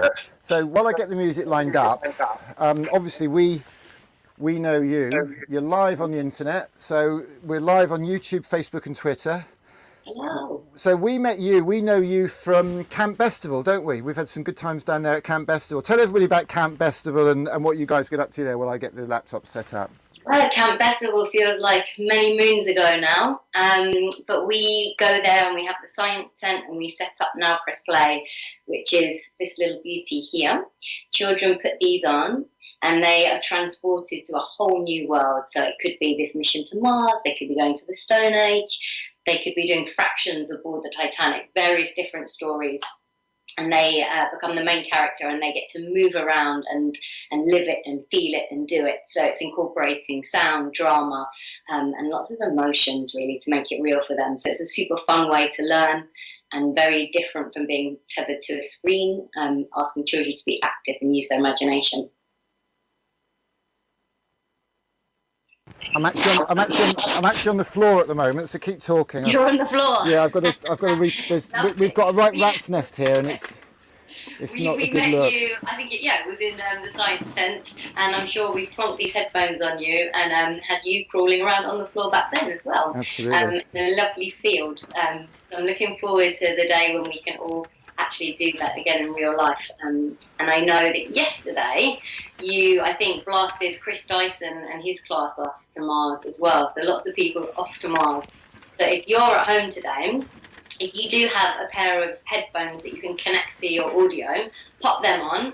Otherwise, play it out loud, whack the volume up. And all I'd say is the more involved you get, the more fun it will be. Well, it's a bit like everything in life, isn't it? The more you put into it, the more you get out of it. Exactly. I mean, I was with Mr. Dyson in his office because we had a whole day yesterday from Parklands. I don't know if you saw any of it. It was just off the scale brilliant, as everything at Parklands is. Yeah. And Chris had a couple of big pink boxes in his office. Tell everybody what's in those boxes and what the deal is, or not the deal necessarily, but how it sort of works with schools for you guys. So in the box, Chris would have had a class set of these little beauties. He has a transmitter, so it works via wireless radio waves, and the transmitter connects to the Now Press Play audio content, and we've got stories that go from early years all the way through to year 6, so every child in every year group will be able to experience learning this way. So instead of sitting down at their desk, like I said, learning in a kind of traditional classroom setting, they're up on their feet. What's wonderful, especially during COVID, we've discovered is that because these are wireless, you can go outside. Obviously, when it's not raining, it's a bit better. But that's been really freeing for children and adults. And especially at the moment, you know, all of us have had our lives limited slightly, and schools aren't having as many visitors coming in. They're not able to go on all these wonderful learning experiences. So what Now Press Play has really been able to do is use the creative art form of kind of audio drama and movement to bring real life experiences directly to the children in school. And some really lovely comments that we get are things like, "You are about..." Say that again, sorry? No, that was just me testing the audio. Sorry. I was just saying that what lots of children will often say, I felt like I was really there and it was really happening to me. And I think that personalised learning experience of them feeling like it's their story enables them to talk about it afterwards, and it kind of feeds into their imagination and their vocabulary, and then that goes through into their excitement in the topic they're learning about. Absolutely. I know that Chris is a massive fan of your product, and Chris isn't somebody to just plug products for the sake of it. If it adds value to the learning experience and outcomes for those children, then it's a big part of it. He has a thing there. I mean, there's a hashtag that I got for this tour actually off the Prince of Wales School down there in Dorset, amazing head teacher. Hashtag inspired to learn. So it's very much inspiration to help kids learn, but also mental well-being, mental health. A lot of those kids on some of the estates, you know, the home setting can be a bit challenging. You know, they want to escape it, and what better way? So Tilly, I'm going to leave it with you. I'm pretty confident the audio is going to play. I might just put some random sort of visual. You sent me a visual. I might see if I can find that as well. Yeah, wonderful. I did have a green screen, but I discovered that my partner gave it away to somebody without me knowing. So I have a black backdrop instead of a green screen, so I apologise for that. I have to lock my green screens out because my wife wants to burn all mine because of the devastation it's wreaked on my family. It's much fun. Yeah, go for it. How long do you need, Tilly? I think it's going to be about 20 minutes probably in total. That's perfect. I'll leave you to it. Go for it. Okay, hold tight. You ready now? Everybody get up, get on your feet, move around. If you're in a small house, just push back some tables and chairs. Obviously, stay safe. Don't jump up and climb onto things too high. Welcome to Now Press Play. You are about to go on an adventure. Listen carefully to the instructions and act them out.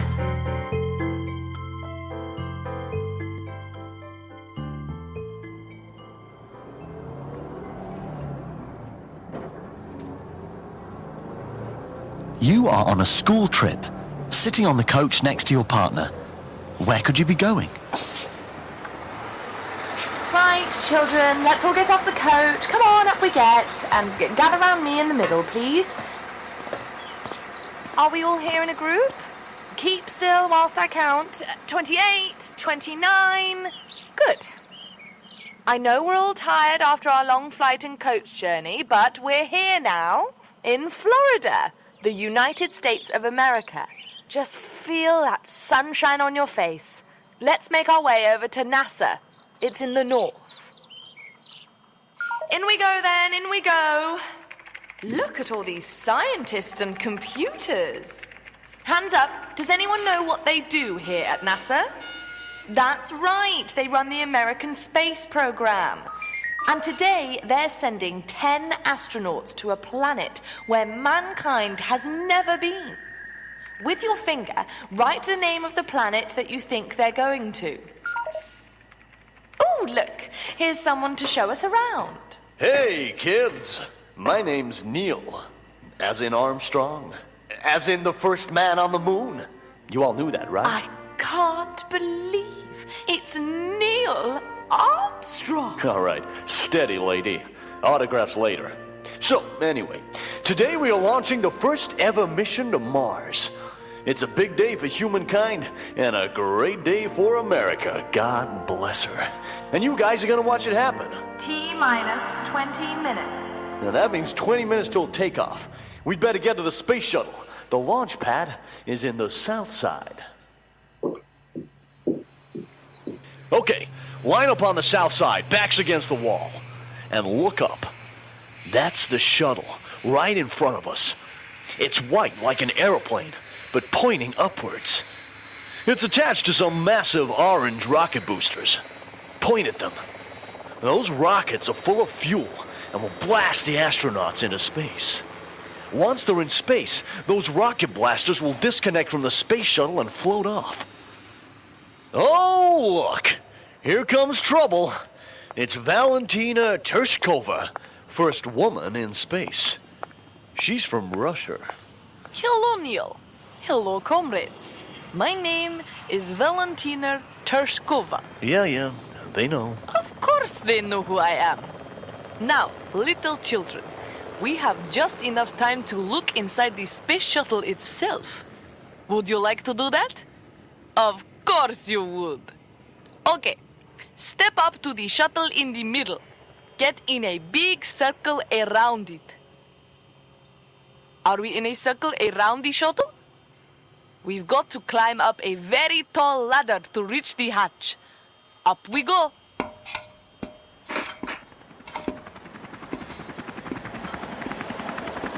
Right, we're at the top. Look back down. Can you see all those people down there? They're here for the launch. Open up the door and climb into the space shuttle.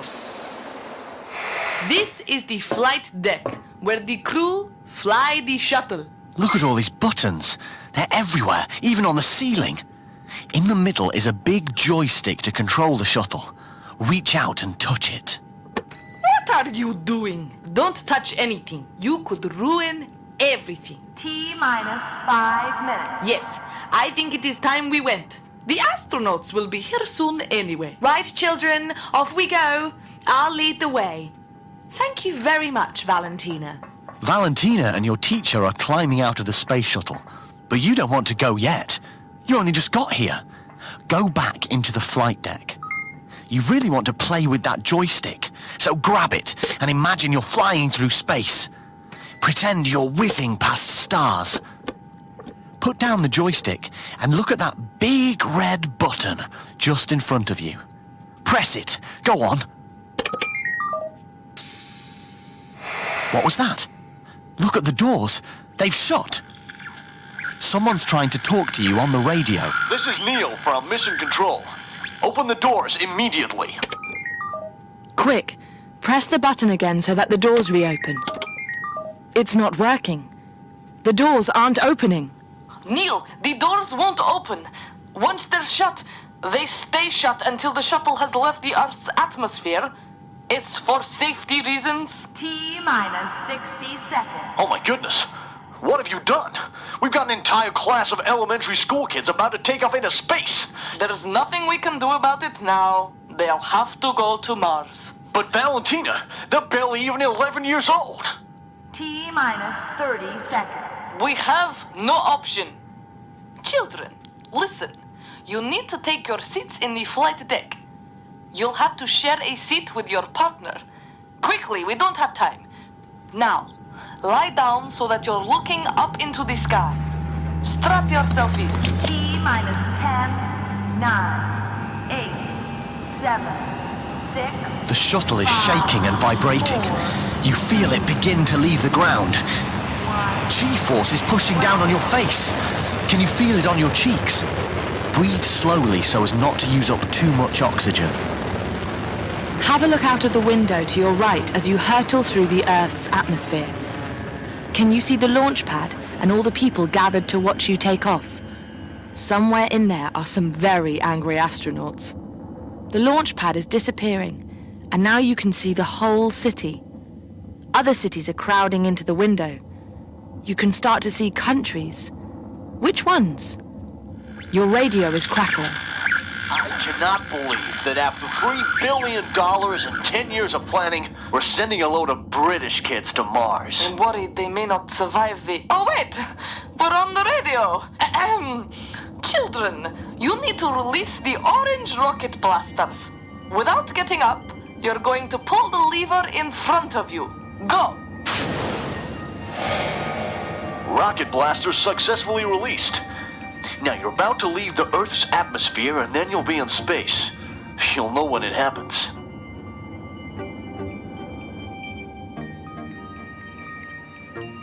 Sit up in your seat and have a look out of the window. The Earth is getting smaller and smaller, and it's totally silent. Now you've left the Earth's atmosphere, there is no gravity or air. The shuttle is just sliding through space. Children, are you receiving? Unstrap yourselves and stand up in the flight deck.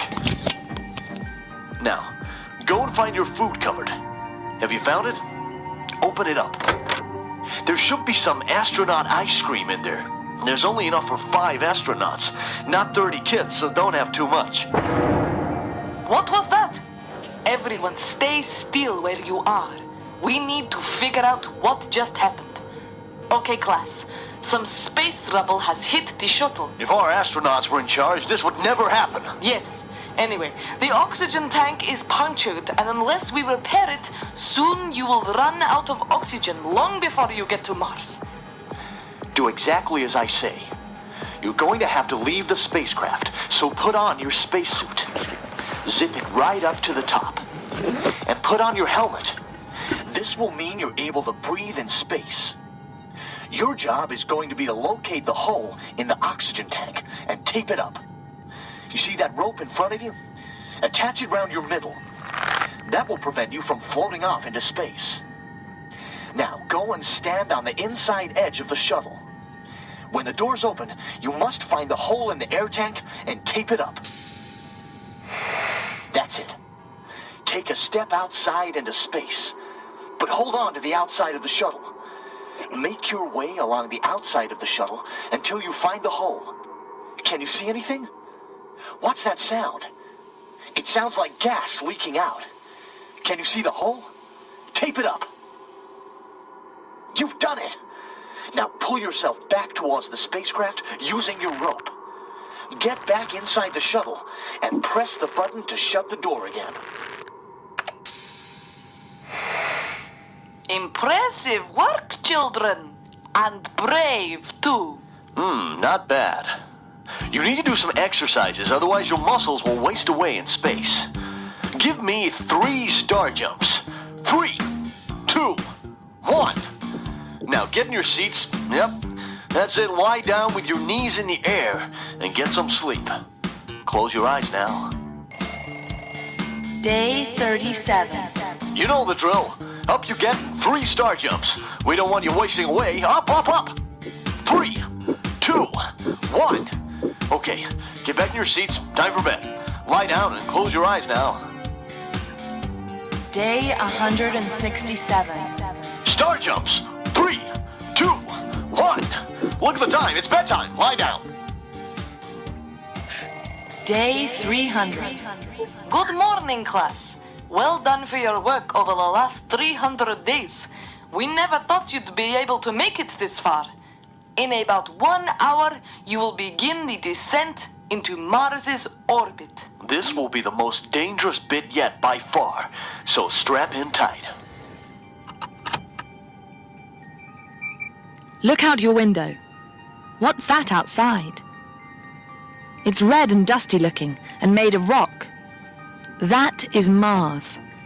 As it comes closer, start to see all the craters and volcanoes on its surface. Can you see those 2 white spheres orbiting near Mars? Those are its moons. We're gonna have to sign off now as we won't be able to maintain contact when you're on Mars. But once you land, you're looking for any signs of life. Water is a sure sign of life, so that's what you're looking for. You are hurtling towards your landing point. Hold on now.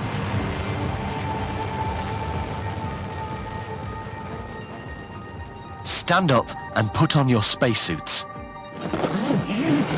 Mars is freezing cold, so you need your spacesuit to keep warm. Stand on the inside edge of the spacecraft and wait for the doors to open. Mars has very little gravity, so when you get out, it'll feel like you don't weigh anything. That's the doors opening. Go ahead. You can take your first steps onto Mars. Go for a bounce around. The planet is all dusty and red. You need to look for signs of life. Do you remember what you're looking for? Water. Spread out. You want to cover as much ground as possible. Can you see the ridge in front of you? It's very steep, but try and climb it to see what's on the other side. There is a massive crater, where a meteorite once hit Mars. Climb down into the center of it. Hang on, what's that on the ground? Reflecting the light. It's a very small puddle of water. Gather round it. Oh no, what's that? Stay where you are, but look to the south. You can see a big moving cloud, dark and red. It's a dust storm coming this way. It looks like a tornado. Huddle round the water. You don't want it to blow away. And hold on to each other. You don't want to blow away either. You've stayed too long. Your air supply is running out. You have a bag in your spacesuit. Take the bag out of your pocket and carefully scoop up some of the water. Good. Now get back to the space shuttle. Shut the door behind you to stop the dust getting in. And get into your seats to prepare for takeoff. Congratulations, class. You found water on Mars. We now know that man might be able to live there. Settle back and enjoy the ride home.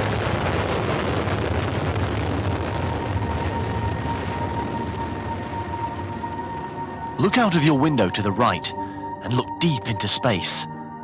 No one's ever been this far away from Earth. You're starting to miss it. But soon you'll be back with your family at home. Hang on.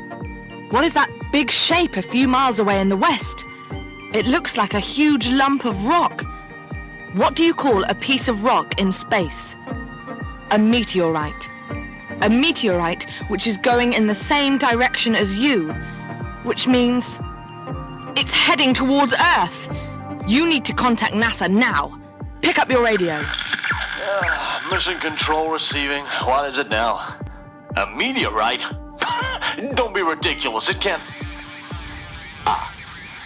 Oh, yeah. Our scientists are saying they can see it in their telescopes. It's heading towards Earth, but it's small and will probably burn up in the Earth's atmosphere. Children, whatever happens, you cannot try to stop this meteorite. It's too dangerous. Our scientists are working out where exactly on Earth it's headed for. We have it now. It's headed for... Where, Neil? It's headed for the UK. Children, you are not allowed to stop this meteorite. Do you copy? That is an order, children. You cannot risk this. The meteorite may not even reach the UK. Do you understand? Why are you not saying anything? Please confirm that you have received and understood these orders. Put down the radio. What do you think? The scientists say it's heading for the UK, but it will probably burn up in the atmosphere before it gets there. But what if it doesn't? What if it hits the UK? More than 60 million people live there. What about your family, your friends? Can you take that risk? Look around at your classmates. Hands up if you want to stop the meteorite. What? Even if it means disobeying Neil and Valentina? Right, that decides it. But how are you going to stop it? Any ideas? Show your classmates with your hands. Blow it up? Impossible. There are no missiles or lasers on board. You're going to have to push the meteorite off its course so it misses the Earth. No time to lose. Stay sitting and grab the joystick in front of you. Head towards the meteorite in the west. Watch the meteorite getting bigger and bigger in your window. Steady now. No nearer than that, or its gravity will pull you into it. There is still one orange rocket booster on the spaceship. If you release it at the right moment, it will hit the meteorite. Do you remember what you had to do to release the rocket blasters? Pull the lever, but not yet. Wait for the right moment. Not yet. One more second. Now! Pull it! Now grab the joystick and head back onto your original course. Look out of the window. Have you hit the meteorite or haven't you? Amazing! You've hit it! Pick up your radio again. British kids. I can't believe they're risking our $3 billion spacecraft to try. Wait! The meteorite has changed direction. The children, they've moved it off its course. And the shuttle's okay! Amazing! Wonderful British kids. Clever children. Brave. Magnificent. There seems to be a message coming through. Comrades, it's for you. It's from 10 Downing Street. Thank you, NASA. I think we'll take it from here. This is the Prime Minister's secretary speaking. He would like to invite your class to Downing Street for a party and a celebratory tour of London, one of the cities you've just saved. He also advises that you change your course so that you land safely at Heathrow Airport, not the United States. Congratulations, children. The UK is looking forward to having you back.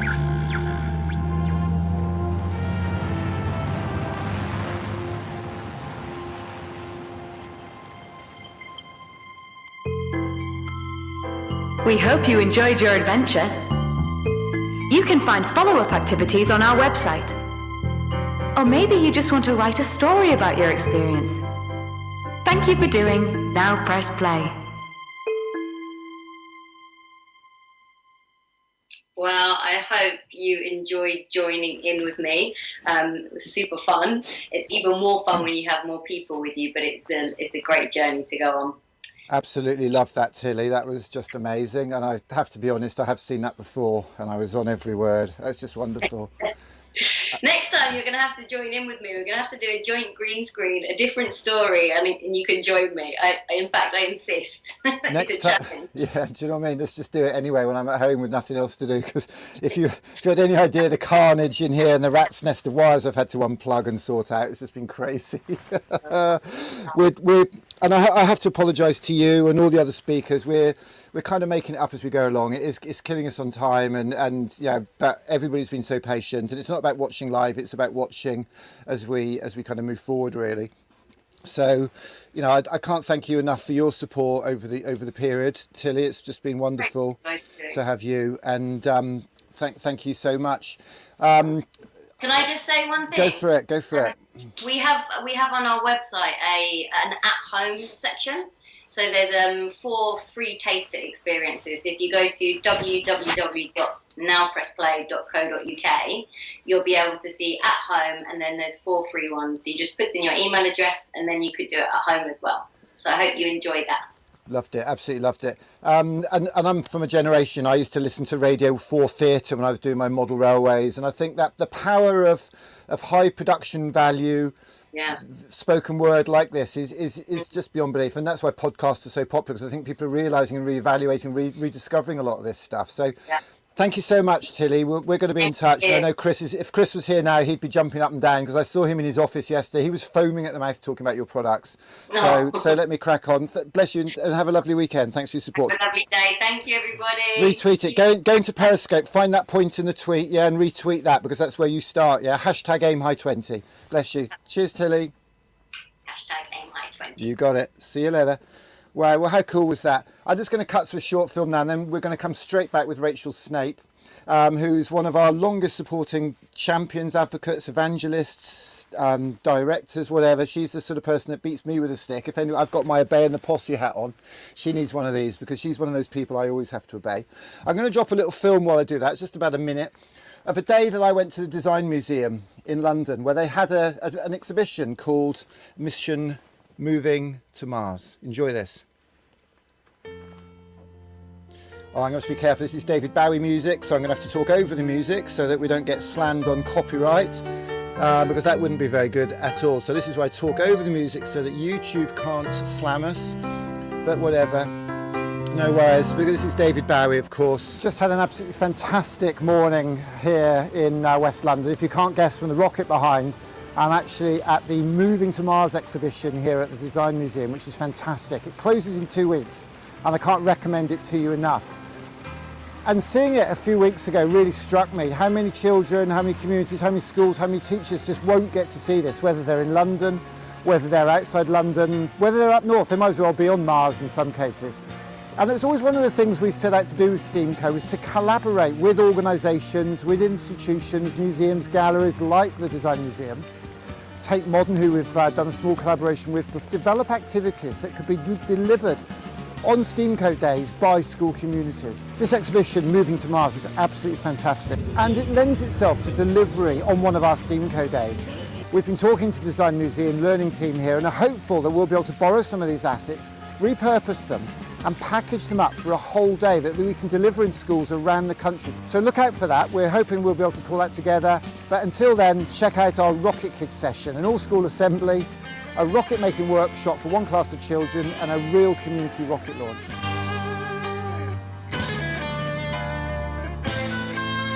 Better talk over the David Bowie again while I'm crunching my biscuit, because we don't want YouTube or Facebook or Twitter shutting us down for borrowing a little piece of music to inspire our kids with creativity. Hope you're enjoying this. We've got some messages coming in. What have we got here? Chris Dyson's in the house. Brilliant. STEAMCO is all about helping our kids aim high, dream, find their passion, or find their art. Because STEAMCO helps connect our kids with their art and our communities with their schools. We hope you'll join us. We hope you'll collaborate for creativity. Yes, indeed. We hope that you'll support us. We hope you'll be part of this journey as we move STEAMCO, roll STEAMCO out across the country. We're waiting for Rachel Snape. It says it's ringing, but she's not picking up. Ray is unavailable. So Rachel Snape is a legend, utter legend. It's worth waiting for to get Rachel on the line here. I've got a bit of a chocolate biscuit. This is my lunch. A cup of Yorkshire tea. So, Rachel Snape, when you're ready, pick your Skype up. She's got a meeting in town at 12:30. Pardon? She's not around.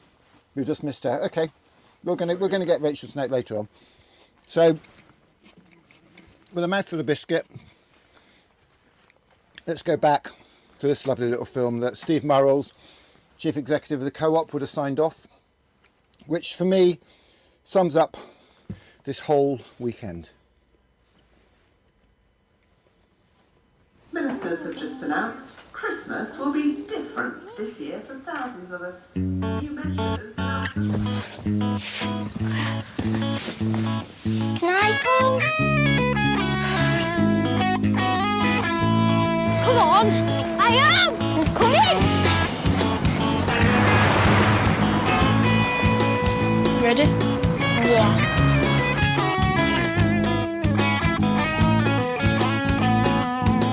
You see, I grew up a bloody screw up I've always been a little rough around the edges. I run the streets all day where we would play, blowing, chase and hopping over fences. Youths offended, bad decisions, good intentions, poor attendance, skip detention. Living life's the only way you ever learn your lesson. Authorities couldn't handle him. In hindsight, they didn't know what was happening when there was never any doubt. Was never chasing clout, I wasn't even chasing any status. And you know you all have to rate us, cause I'll always be a rock star, even if I never get famous. They said you ever get a job it will be dead end. They didn't know that I would grow to be a legend. I'm a rock star, ooh, I'm a rock star. They said you ever get a job it will be dead end.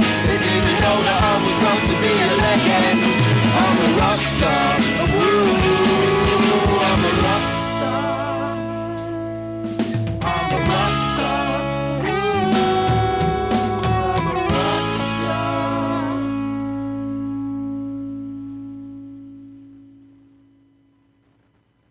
Absolutely wonderful film there. The Co-op made that film for their Christmas advertising. It's almost as if they made it for us, because the hashtag Aim High 20 Festival is all about inspiring young people to not just aim high, but aim higher than high, by helping them find something they're passionate about, helping them find, as Sir Ken Robinson said, their element, helping them find their art. With your art, you can aim not just high, but higher than high. Your art could be painting, photography, fashion, football, cooking, coding, robots, rockets, design, DJing, whatever. We've got to help our kids find that passion that might help them make some money, might help them make the world a better place, maybe help them make some friends. And this weekend we're using the power of imagination, because as Albert Einstein said, we were all born artists. And this is not a box of a field of cardboard boxes. This is a field of ingredients. Cardboard has been called the gateway drug to making. And that film there, you just saw that little lad who picked up his guitar and went to play music to inspire, to connect, to cheer his community up. It's a very powerful film. The Co-op couldn't have made a better film for us than that. Just wonderful. And we hope they didn't mind us ripping it off. They had Oasis on it. I'm not anti-Oasis, but we've got a song which is our anthem, which has been generously provided for us by a band called City Lights from Birmingham. Fantastic band, Wolverhampton, Birmingham way. Brilliant band. And that song, I didn't know, they'd said that I'd grow up to be a legend, but they didn't know that I'd grow up to be a legend. Simple space in a word, legend to legend. And that's what we've got to give our kids. We've got to give them the hope that they can be something in life. They can make something of it. They're not all going to be Sir Elton John, but if they can make a little bit of money, if they can make some friends, if they can make the world a better place, then their art is a good thing. Tonight, in that field here, we will have a 200-foot high Tracy Island. And a lad from Manchester who busks on a market in Manchester with his dad, who's got a market store there, he hasn't been able to trade through COVID and lockdown, is going to play, because he's a busker and he saw that Co-op ad and he retweeted it, and we've connected, and he's coming and he's playing on a cardboard stage made like Tracy Island. Because if we're going to aim, if we're going to get our kids to think big, to dream big, to be big, we're going to be big with our cardboard modelling. So if you saw this morning, Will Alexander showed how to make a rocket that will go on that stage. We built the island yesterday at 10 o'clock, and today at 10:30 we had Will build the rocket. Tomorrow night, Friday, we are going to be launching a 200-foot cardboard rocket in that field, and this is a model of that rocket. This is the prototype rocket that we are going to be launching in this field here. I get my there we go. The rocket is going to take off. So if you imagine it, let's just do a quick simulation now. It's going to look a bit like that. There's going to be a lot of smoke, and then it's just going to take off and go to Mars. Can you see that? It's gone. You see, because you obviously think it's up there. It's gone. Where do you think it's gone? Well, obviously, sleight of hand, you know, a bit of magic. There you go. That's your magic for today, the art of magic. We've got the technology. What have we got next, Malumba? I know Rachel had to go on. Sorry? Oh, where's he then? Simon Pobble. Fantastic. So this is great. I'm not seeing anything on... have we got? Is he in the Skype here? Yeah, he's invited you. Has he? On one? I think he invited you on both. I'm not seeing anything on Skype 1. Okay, guys, so don't worry about that. I'm just going to cut to this lovely little film. We'll talk about ripping off Christmas ads. This is one that we borrowed off Amazon. Interestingly enough, made by the same advertising agency as the Co-op ad, an advertising agency called Lucky Generals. See what you think of this. Is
Chris Dyson. Can we have Chris Dyson on this stage, please? As I said, we're in the toughest area in Leeds, and yet our school children, the children that actually sit on the interview panel for the Northern Ballet, because I want to give them an opportunity that they've never sort of had before. And it shows if you believe in the people, you believe in these teachers, you believe in these kids, absolutely anything is possible. Absolutely lovely ad there. I mean, I just love that ad from Amazon. Amazing. I mean, again, they couldn't have made a better ad for what we're trying to achieve here, using art and creativity. And isn't it interesting how these Christmas ads, these ad agencies know what's going on. They have teams of people, insight researchers, strategists, Simon Pobble's unavailable, who come up with what's going to work. And what's going to work is what people are thinking, what they're doing. So these ads might make us think that human connection, creativity, community, generosity are actually now part of the zeitgeist. Could you imagine that? I mean, these ads, that's what they're talking about, that's what they're doing. And at the end of that ad there, a chap called Chris Dyson, who's the head teacher at Parklands Primary, who has inspired us immensely and supported us immensely. He's one of a small number of head teachers who really have put their neck on the block and supported us. And a lot I know are watching over the fence, a lot don't want to know anything to do with us, and that's totally their prerogative, that's cool. But Chris has been a rock to us, and we made a film for him last year, which I'd like to show you now, which really taps into that very essence of what it is that makes Parklands Primary such a very, very special place for the children in that school. And the concept of what he's doing is based on the idea of inclusion through inspiration, or hashtag inspired to learn, as I know another fantastic leader tends to call it, who we work with. So let's just play that video now, and then we'll see if we can get Simon Pobble for you. You know, Parklands is an extraordinary example in terms of the work that the school is doing within the community. You know, the work that Chris Dyson has done. Well, as you said, I'm Chris Dyson. I'm head teacher at a school up in the most deprived area of Leeds, Parklands. I inherited the school 3 years ago that had 150 exclusions, 5 head teachers in the same year, 5 different behaviour policies. Exclusions was the easy option, and it wasn't the best place to actually be. The school was inadequate, but the same team that have worked together have seen now we have no exclusions whatsoever in school, and we've actually started taking excluded children from other schools to bring them to our environment. I mean, there's been a lot of talk about behaviour, especially this week with the Lose the Boobies event. Well, we've got to be respecting everyone's different ways of doing things. I mean, for myself, I love Paul Dix, and I think this is one of the best books that I personally have ever read. But I think behaviour can be encouraged by inspiration, you know, by getting the children to do exciting, innovative things through the curriculum, through the arts, through collaboration. So the key to the outstanding behaviour we've got here at Parklands is empathy. It's love, it's giving opportunities, it's believing in the children and giving them those opportunities to excel at things and to take a risk, you know. When the sharpest words wanna cut me down, I'm gonna send the blood, I'm gonna drown them out. This is brave, this is bruised, this is who I'm meant to be. This is me.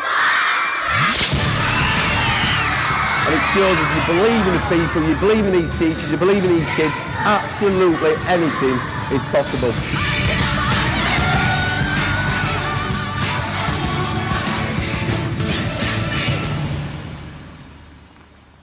What a legend that man is, Chris Dyson, utter legend. So grateful for Chris for all his support for what we do here at Steamco. He really has been an absolute rock to us. It's funny actually, because there are leaders you work with, and if they say something's cool, you tend to believe them. And there are organisations, there are products around the marketplace, and you don't know where to start. Now Plus Play, we saw them at Camp Bestival. We've worked with them and they've done great work, but the fact that Chris Dyson endorses them is not just because they might have given him a little bit of a discount. He supports products and services that make real differences to young people's lives, not just academic achievement and learning outcomes, but also well-being and their role and their contribution to community, to help them find their art, Because for us, art is what we call it when what we do might connect us to somebody else. It might help a young person make a bit of money one day, or a lot of money. It might help them make a few friends. It might help them make the world a better place. And we reach out, we're desperate to reach out to commercial, to artists, celebrities, to work with us to inspire young people. It's not going to take a lot of their efforts, because we believe, well, we saw some research 7 or 8 years ago now, the Telegraph did, that when asked what they want to be when they grow up, 9 out of 10 young people said rich. But not everybody can work for Arsenal, not everybody can play for Arsenal, not everybody can be Elton John. There's only one room on his piano seat.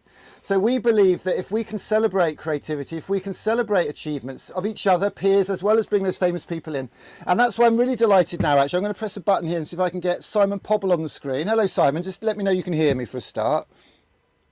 I can hear you, Nick. Hi. Do you know, people like you, you're one of those people that kind of pause when I say, can you hear me? And you don't realise that my heart doesn't beat in that second, right? Do you know what I mean? So you are technically a wind-up, Simon. So thanks for joining us. How are you doing today? You all right? I'm great, thank you. Yes. Where are you? Whereabouts in the world are you? In Yorkshire, by any chance? I'm in Harrogate, North Yorkshire, so not too far, about 40 minutes away from Leeds.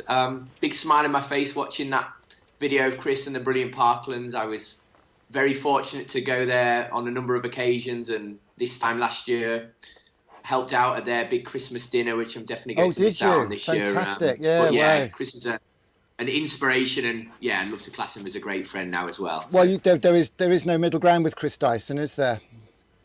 Hang on. There really is. I think my stories. If I've got a few minutes to tell it, I'd love to. Yeah, please do. No, set the scene. I've got my knickers in a twist pressing these buttons. Let me just press that, and that. You're on full screen. Go for it. Brilliant. Yeah. So so as you briefly mentioned, Pobble is all about trying to inspire children to write, and one of the projects I first set up was a literacy through sport project. So again, Simon, let me just stop you. Let me just stop you there. Just 1 second. I want you to remember, I'm not saying you've gone down the route. The audience today is parents. Okay? Yep. So, and you may have known that. And because keep it, really relate this back to the parents. There'll be a few teachers, but it's the parents. And I'm not saying you were wrong, but I just want to make sure we send you on a trajectory to make every parent understand the importance of reading and writing. And that's probably what you're going to do, and I've probably just totally blown it, so I'm going to let you carry on. Sorry, mate. Absolutely. No, that's fine. So it relates really back to your question about, what the children want to be when they're older. And, I remember as a teacher asking my children, and lots of them said footballers, and I want to be on I'm a Celebrity or the X Factor, and never did I have a child that said I want to be an author. In my 16 years of teaching, so I was always passionate about. Well, actually, there was some brilliant writers, and maybe they didn't know the power of being an author, and actually maybe they didn't know that you didn't just have to write books; you could actually write about sport. So, cutting a long story short, I had a project called Literacy Through Sport, and the idea was to inspire children to write about things that they were passionate about. And quite often it was, reluctant writers, quite often boys, although we did have a lot of girls on the programme as well.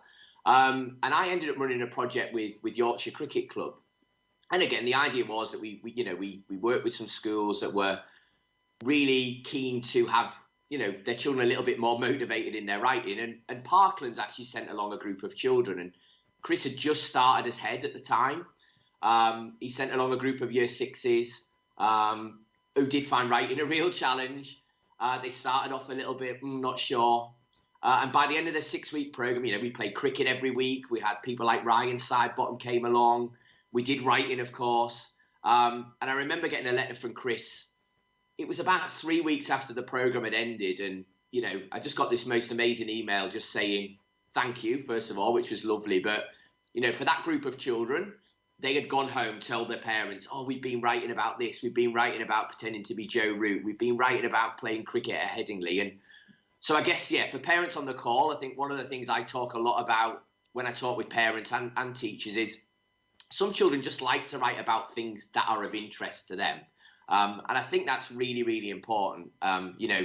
I've got a couple of books, actually, Nick, if you don't mind me sharing you with them. Of course not, because I think they're, as a parent, so I'll jump across to being a parent for a moment. Please do. I've got 2 children, but my little girl, has Down syndrome. So you can probably imagine that, speaking is very tough for her and was a real challenge, certainly thinking ahead to her writing. And we met a speech and language therapist 2 or 3 years ago, and she said, "Simon, have you heard of the book You Choose?" And I've never heard of the book You Choose before. I'm holding it up on the screen now. And the idea of the book You Choose for parents on the call, it sends children on as many different, I don't know whether you're familiar with it, Nick. It's an absolutely amazing book. So I'm not. I've got 15 and 17-year-olds now, so. So the idea is holding up a page that on every page, the children have a choice. So if they want to write about flying into space, they can do. If they want to go to the seaside, if they want to go to a city, on every page, it's just about making choices. And the writing and the talk that comes out of that is absolutely incredible because there's no right or wrong answer. And again, as a parent, if you're to buy one book this Christmas, and I've seen it in second-hand shops as well as, on premium sites, it is the most amazing book. So what's that again, Simon? I'll pop that up on the screen. Talk. Tell me what it's called again, who it's by. I know you've got... Sorry? Tell me who it's by and what it's called again. I'll put it up on the screen for everybody. It's by the brilliant Nick Sharratt is the author, and all the illustrations are by the amazing Pippa Goodhart, both on social media. And as I said, for my little girl, I know you've got Ros Wilson on later. The book again, Ros Simon. The book. So the book. You can't write it if you can't say it. And this book is the perfect step into writing for me. So again, Simon, I'm sorry, mate. I missed that. Tell me the title again slowly. I haven't got my glasses on. So what was it called? No worries. So the book is called You Choose. Yeah. And it's by, I'll hold it up a little bit higher, by Nick Sharratt and Pippa Goodhart. Great, thank you. And there's an absolutely brilliant follow-up that only launched last week, which is called You Choose Fairy Tales. And again, for those of you with younger children, it's, again, just a brilliant book for, I've got a 2-year-old and he's already talking about the book. It's pretty incredible to watch, but that's going to really help him when it comes to writing in the future. So that's totally unPobble related. That's just a parent tip from me. This is what we want. You're a great book to help with children and to, get them thinking, get them talking, and ultimately then start to lead into doing some writing as well. I mean, you're an expert on this, Simon, so this is invaluable. And I think it's important to note, even a £7, £8, £10 book, it's a big thing to a lot of people. But these will be in libraries. And if they're not, go to your library and ask them to get it for you. And a lot of schools are having these. So that's a fantastic. Please keep these recommendations coming because that's what this is making it real, Simon. So thank you so much for that. Brilliant. And then I think Nick, did you want me to go on and share some other ideas? Because again, we've obviously at Pobble, we've tried to also do lots of things to help parents as well. So we've got a beautiful website called Pobble 365, which if I'm able to share my screen, Nick, I've just selected a few images. Go for it, give it a go. Yeah, again, you should be able parents to. will be able to access. Sorry? Try it. You should be able to. Yeah, try that. You should be able to do that in Skype, shouldn't you? Let's have a look.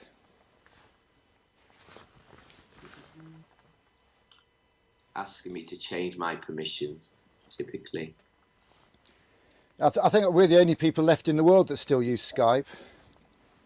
I don't really use Skype at all. Let me. Well, the thing is, you see, the problem with Zoom is we can't use Zoom for what we're doing because the windows go small and it just doesn't work for us. But this, we're just using it for video-to-video call. You see, otherwise we'd need 4 video Skype accounts.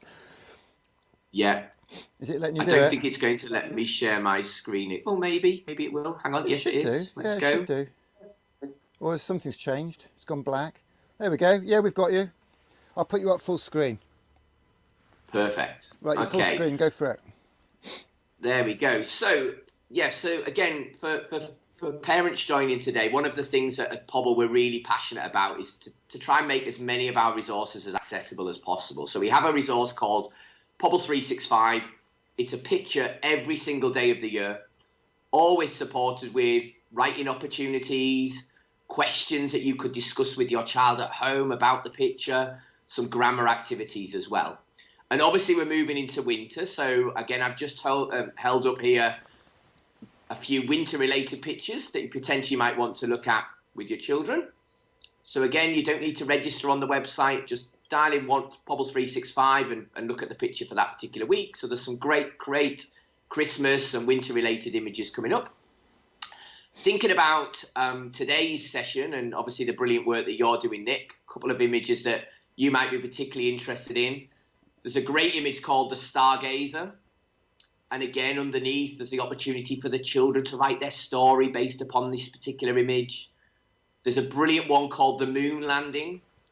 And again, these are all just fantastic images. The idea being that there's no right or wrong answer. So what we're really trying to encourage the children to do is to talk about the picture first. For younger children, maybe just to come up with some words. For the older children to then start to think about, well, I could write a story, but I could write a report, or I could write a recount. But again, for parents to give you ideas underneath, there's always 5 activities available.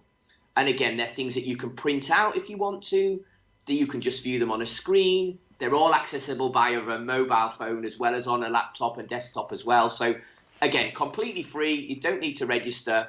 If you are looking for a way of trying to help your child at home with their writing, I would highly recommend visiting the Pobble 365 website. And interestingly, Nick, that website hit a huge amount of traffic over the last 6 months, as obviously children were at home more. For obvious reasons, you can understand it was a bit of a go-to resource for parents. So I hope that's a good recommendation that people can go away and use as well. And again, I keep using the phrase, but it's not rocket science. It's understanding the psychology of what engages young people. There's simple hooks. The way that you had that book that, okay, we're going to sit and read a book and learn our A to Z. We're actually going to look at a book and make choices. And suddenly you've distracted the literacy thing. Pobble, I think, works so well because you create, every writer becomes a celebrity, don't they? Within the platform, you've got peer approval. I guess you've got guys that make comments. You might get a guest writer in every once in a while, and suddenly they feel that their writing has some purpose. Would you say that's an element of it? Yeah. So going into the main platform, exactly that. When I was in the classroom, I'd identified that a lot of children weren't that motivated to write because they didn't believe their writing was going anywhere. It was just going into a book. So I started blogging with the children. I would always, if I did letters with them, we would actually go and post them, or we would write to our head teacher in the same way that, my little girl wrote a letter to Father Christmas yesterday, and we went and posted it in the letterbox. It had to be real. There was a real connection between children that were more motivated were the ones that saw that their writing was going to go somewhere. And all that we do on Pobble really is we give schools and teachers the opportunity to turn their children into published authors. And then we tell the parents all about that. So parents can then click on and see their children's writing at home. They can leave comments. We get comments from all around the world. So again, instead of a child having their work viewed by the teacher, on average, every piece on Pobble is viewed at least 10 times. And they get extra comments. And of course, because of that, they're just a bit more motivated to write. But again, taking that back to the parents on the call today, it is as simple as, if you do a good job, we're going to show more people it. A bit like we use social media, children are just the same. They want people to see their work. There's a reason they want to be a pop star or they want to be a footballer. They want the audience. And it's exactly the same for writing. Well, it's when you can give them that opportunity, it's so important. Do you want to pull your screen back so we can see your mugshot again, Simon? It's yeah, absolutely. It's funny actually. I mean, it's just that power of celebrity. We live in a celebrity world. I always remember a day I was doing a UK tour for the Institute of Engineers and Technologists, of which I'm a member, and I made some videos with a female artist, a female engineer, and we showed the video. And in that video, she held up a remote control car. And then I was in the school, and in one of the class workshops I ran, I held up that same remote control car, and the kids' jaws were on the floor that I was holding a famous car that had been on the telly or had been on YouTube. Yeah. Do you know what I mean? It had actually just been on their teacher's screen 10 seconds ago, as far as they were concerned. And this is what great school leaders like Chris Dyson, Chris Tolson, Rachel Snape, these leaders do. They tap into that curiosity, that passion, that desire to, and sitting in rows and being rote learning and all that sort of stuff, it's not where a lot of these kids are going to learn. And, I think what you're doing is wonderful work. And what are your thoughts around creativity within education, within society, Simon? Obviously, you've got a very creative approach to your business. What are your thoughts around that and creativity in education? Yeah, I think that the more opportunities, the better, really. I got to say some of the things I miss the most about being in a classroom are some of the amazing things that I see you doing in schools. Like, I used to love science. I'm a mathematician at heart. I think it's really important. One of the reasons we let children choose those images is because they need to go on their own journey. So again, I know you speak very passionately about it, Nick, and one of the reasons I tried to get on today is because I want to be seen to support in what you're doing. Well, I appreciate that. You know, Thank you you. work very hard and you're championing it so well. And I think it is so, so important. You know, I've been very fortunate to go and, you know, work in schools all around the world, and some of the best classrooms I visit, it is that the children are curious. They're not just, you're doing this today. It's like, how could we go about this? What should we be thinking about? Let's go on that journey together. Who's going to go this way? Who's going to go that way? And that's, of course, one of the brilliant things about EdTech. It's allowing us to, you know, maybe give some of those children those journeys as well. I mean, it's fantastic, isn't it? I mean, and literacy. I mean, there's some amazing educators out there. I mean, you mentioned Ros Wilson. I mean, another person that I've seen speak at a session down in South Wales actually was Pi Corbett, who joined us on our Hey Kids Book Festival we ran with Richard Simpson, an amazing primary teacher on the Isle of Wight. What are your thoughts around the work that Pi's doing out of interest, Simon? Yeah, well, both Ros and Pi have been big fans and supporters, really. I think Pi was the first person that ever let us speak at a conference. He gave us a 10-minute slot. I know that feeling. 8 years ago. It means a lot, doesn't it? And we got up and you remember those things, don't you? And you know, if you've been on Talk for Writing, he talked about audience and purpose. You know, he talks about showing children what good writing looks like. You know, on Pobble we now have 380,000 pieces of children's writing that have been, and they're only the published pieces. So to, again, a child in Parklands who's never seen a non-chronological report from another child in year 5, to suddenly show them a piece from London or somewhere else in the world. So yeah, I think I know Pi's doing some great stuff with David Mitchell at the moment, teaching live into classrooms. Yeah, the radio as well. Ros always is inspiring whenever you hear Ros talk. That's she right. talked a lot about Big Write Friday, Free Write Friday. Again, it's all of those same things. Just letting children write sometimes is so important. These are, and I think, again, it's another great outcome of this virus. We're realising with the technology, people like Ros and Pi can go into thousands of schools. Simon, I can't thank you enough for your time. I've got Chris Tolson on the line, actually, in Bradford. Do you know Chris? So Chris is a Pobble school, which I don't doubt it. Again, I think he's one of our best schools for publishing children's work. So it's he's brilliant. Chris, he's a great head and done an amazing job at the school that he works in. And I think if you look at the synergies between Chris Dyson and Chris Tolson, the way that they collaborate, inspire, it's just wonderful. Simon, can't thank you enough for your support today. What you said there resonates. It means a lot, and I think we've got so much in common. I look forward to hopefully getting the chance to collaborate with you more and more in the future. Thanks for your support today, mate. Cheers now. No worries, and keep up the great work. Thanks, Right. Nick. Thanks, Thanks everyone. Bye-bye. Wow, well, how lovely was that? Wasn't that super? Now I've got to dash a bit sharpish now because... Skype on line 1. Okay, so we're live on the air. You can hear all my friend Malumba there in the background, which is all good. It's all good. So I can't find... Oh, I should have Chris Tolson here. Let's just search him. Chris... It's on 1. Why? I'm not seeing it for some reason. Chris Tolson... Christopher J. Tolson. Okay, hang on. Did you send it in a message, did you? Yeah. So I'll tell you what, guys, we're just going to we'll just run a quick ad for a second. We'll run our co-op ad again just very quickly while we get this sorted. So bear with us for a second, please. Ministers have just announced Christmas will be different this year for thousands of us. New measures are... Can I come? Come on! I am! I'm coming! Ready? Yeah.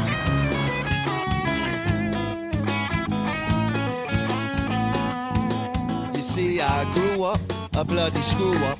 I've always been a little rough around the edges. I run the streets all day where we would play, blowing, chase and hopping over fences. Youths offending, bad decisions, good intentions, poor attendance, skip detention. Living life's the only way you ever learn your lesson. Authorities couldn't handle him. In hindsight, they didn't know what was happening when there was never any doubt.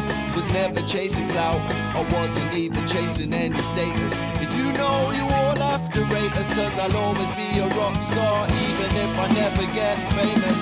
They said you ever get a job it will be dead end. They didn't know that I would grow to be a legend. I'm a rock star, ooh, I'm a rock star. They said you ever get a job it will be dead end. They didn't know that I would grow to be a legend. I'm a rock star, ooh, I'm a rock star. I'm a rock star, ooh, I'm a rock star.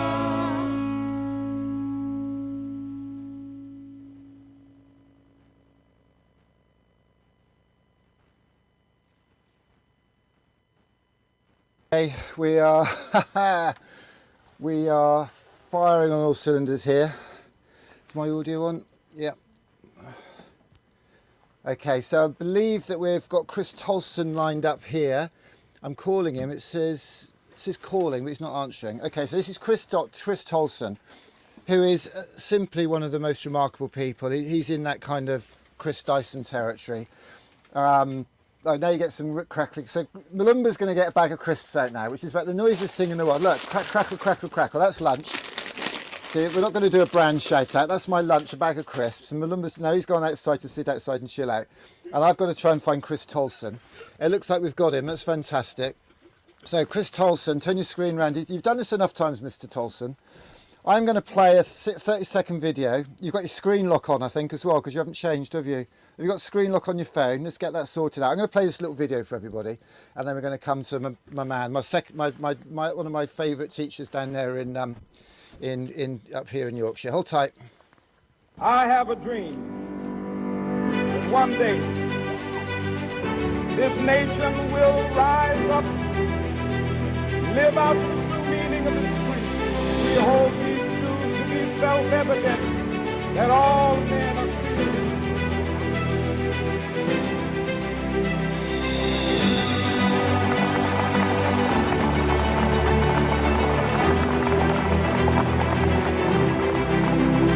I have a dream.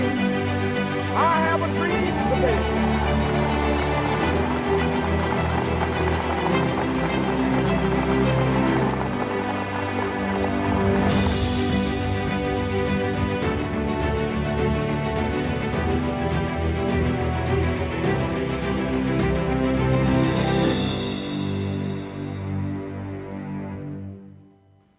So that is how we roll with schools in Yorkshire. That was Academy St James over there in Bradford, a school that we connected because Chris Tolson, the head teacher, Mr. Tolson saw tweets from Chris Dyson.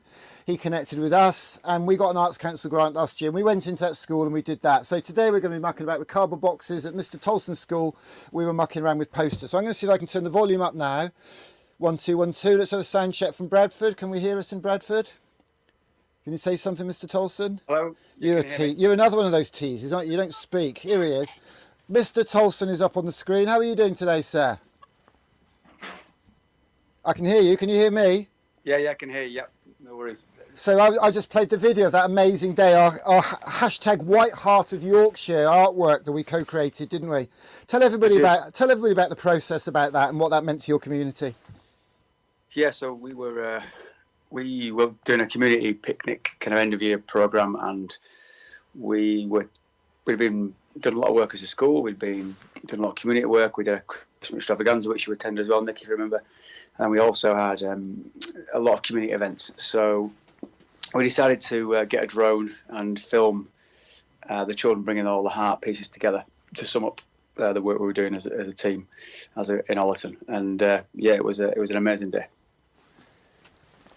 Yeah, it was something else, wasn't it? And we did tell everybody about the Christmas thing we did as well. That was an amazing moment, wasn't it? Tell them about that project. Yeah, so we had a Christmas extravaganza each Christmas, similar to Chris's, but his is a bit bigger than mine. But we did we kind of on a Saturday we opened the school up for 3 hours, and I used this idea. We got kind of presents and food, and last Christmas we had a big screen in the car park, which Nick managed to organise. We had all the community singing in the car park on the big screen to Stormzy. So it was a Stormzy sing along. It was great. That was an amazing session, wasn't it? It really was fantastic. So so you've been remind everybody how we kind of connected. I think there was a kind of a Chris Dyson thing there, wasn't there? And yeah. Tell us about Chris Right. Dyson. So Have you been up to I'd seen you Parklands? doing the Rocket Kids, and I'd seen that on Twitter and thought, well, our kids would like that. So I contacted you via DM'd you, I think, if I'm right. And then you were up, I think, in Leeds anyway. And then you came across and did a 3-hour Rocket Kids launch, which is great. And after that, we've kind of been in touch ever since. It's funny actually. I was thinking about the. I saw a tweet on your site the other day talk about how art connects. You had Emma in, I think, doing some art, didn't you? Yeah, that's right. Yeah. What does this mean to the kids in your community? Because obviously you're a head teacher. You've got what they call accountability measures. And Vic Goddard said this to me a few years ago. He's a celebrity head teacher. He's been on Educating Essex. He's got hundreds of thousands of followers. He said, Nick, if my kids don't get their results, I lose my job because my governors have to fire me if I fail against the measure. So X% of this and so that. So you, as a head teacher, using art and creativity in a school, do you not risk losing your job if that doesn't work? How does this work, and what does it mean in your school, Chris?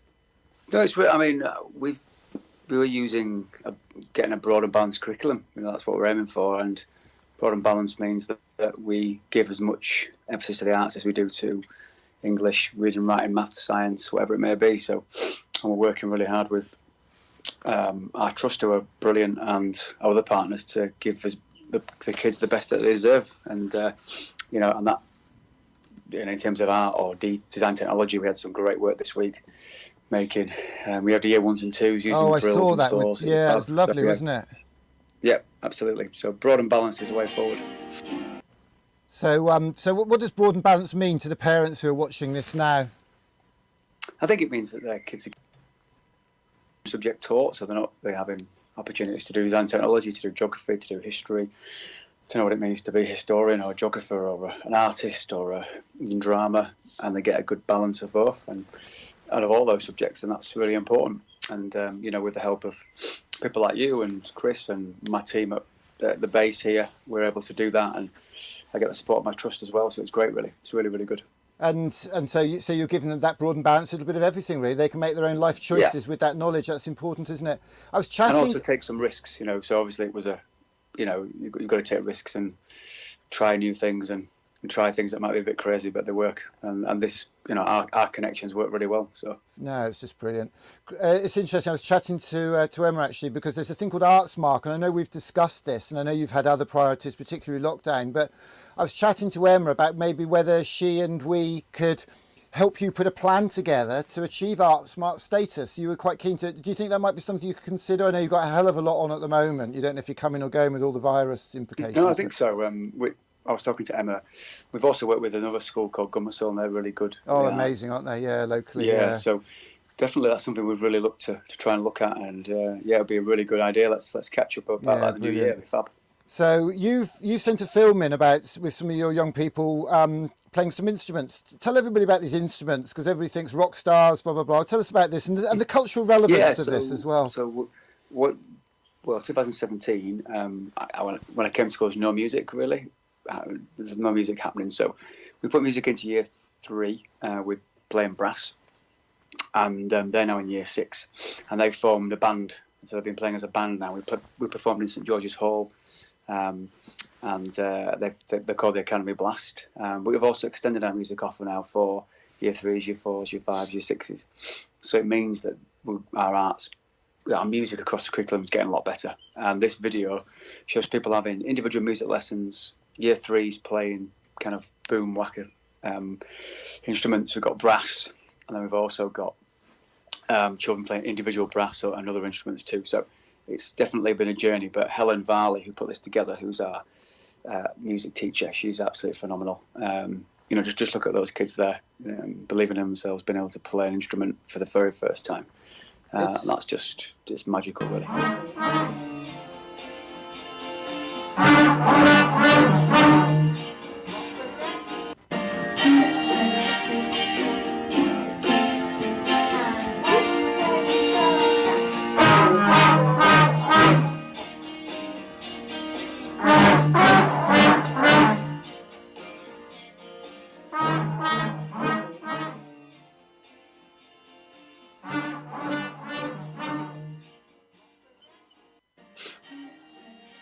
So there they are, they're practicing there for the one that I forwarded to my number just so you can see the whole thing.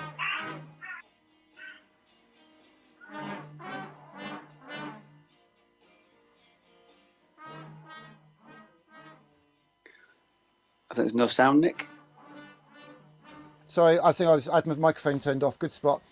I hate to say it, but the video that you sent, there was a broken link on the Dropbox, so we'll try and show that later on properly. Okay, no worries. Maybe we'll get that sorted. We'll show that tonight on the main stage. Get the whole community watching it. How about that on our big headliner tonight? Great.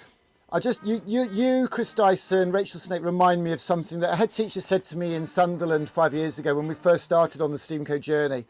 It was an incredibly challenged area. There's the social challenge there, but he had the most fantastic creativity offering. It was just wonderful. The school was outstanding, yet they did all these things. And he said, Nick, Ofsted value creativity, but it takes a brave leader like you, like Chris Dyson, like Rachel, like Dave Shaft in Birmingham, people who really go the extra mile and know that if they get this right, the academic uplift's there, they hit all their targets, they get to keep their job and know that they're giving these kids the best chance.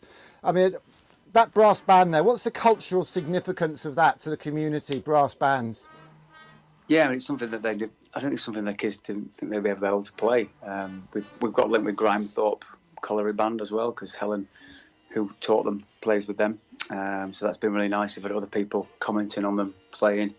I know there's another gentleman in Bradford who's Jimmy at Feversham, who's Jimmy Rotherham, yeah, good mate. Their music's phenomenal and much further on than ours, but he's someone that I look up to and wants our music to be like his. So we're just borrowing and magpieing where we can. Steady on, mate. He was one of the world's 50 best teachers to win £1 million. So I think you're setting your sights. I mean, let's talk about aiming high and higher than high. But you're an amazing man, Chris Tolson. Thank you so much for joining us today. Your support, your friendship, your belief is why we're here today. And every time I watch that film, we're going to watch it again now. Every time I watch that film of that day we did that piece of art with all those sculptures, it blows me away. It really does, and it almost moves me to tears, to be honest, because it's such a powerful sight, isn't it, of what we did that day together as a crazy dad like me and as a community like you. So thank you so much, Chris. I'll let you crack on now. I know you're very busy today. And you got a lot on. Just a big thank you to you, Nick, and thank you to I saw that work you did yesterday at Parkland. So it's just fantastic to see what a great coming together of different people for their kids. I know it's a difficult time for everybody, but it's just great to watch, and great to see you're doing something with Chris and the team that is fantastic for kids out there. So take care. Have a good weekend, and I'll tune in. But see you soon. And if I'd ask you to do one thing, mate, hashtag thanks to you, the National Lottery, the Department of Culture, Media, Arts Council, all these people have made this possible for us. Thanks a lot, Chris. Catch you later, mate. Cheers now. Bye-bye. Cheers. Cheers. Well, there you go. Chris Dyson, Chris Tolson, Chris Dyson, Chris Tolson. I keep getting my muddled, get my knickers in a twist here, but fantastic school leaders. Chris has got to crack on, but I just want to finish again and play that film if you didn't see it the first time. This kills me every time I see it, I've got to tell you. I have a dream that one day this nation will rise up, live out the meaning of its creed. We hold these truths to be self-evident that all men are free.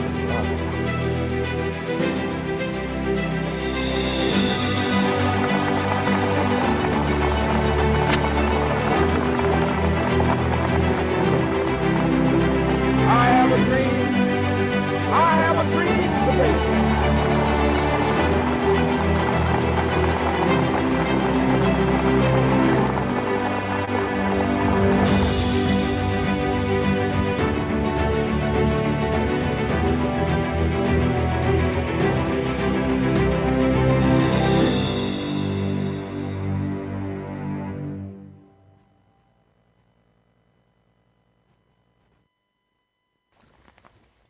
Well, what can I say?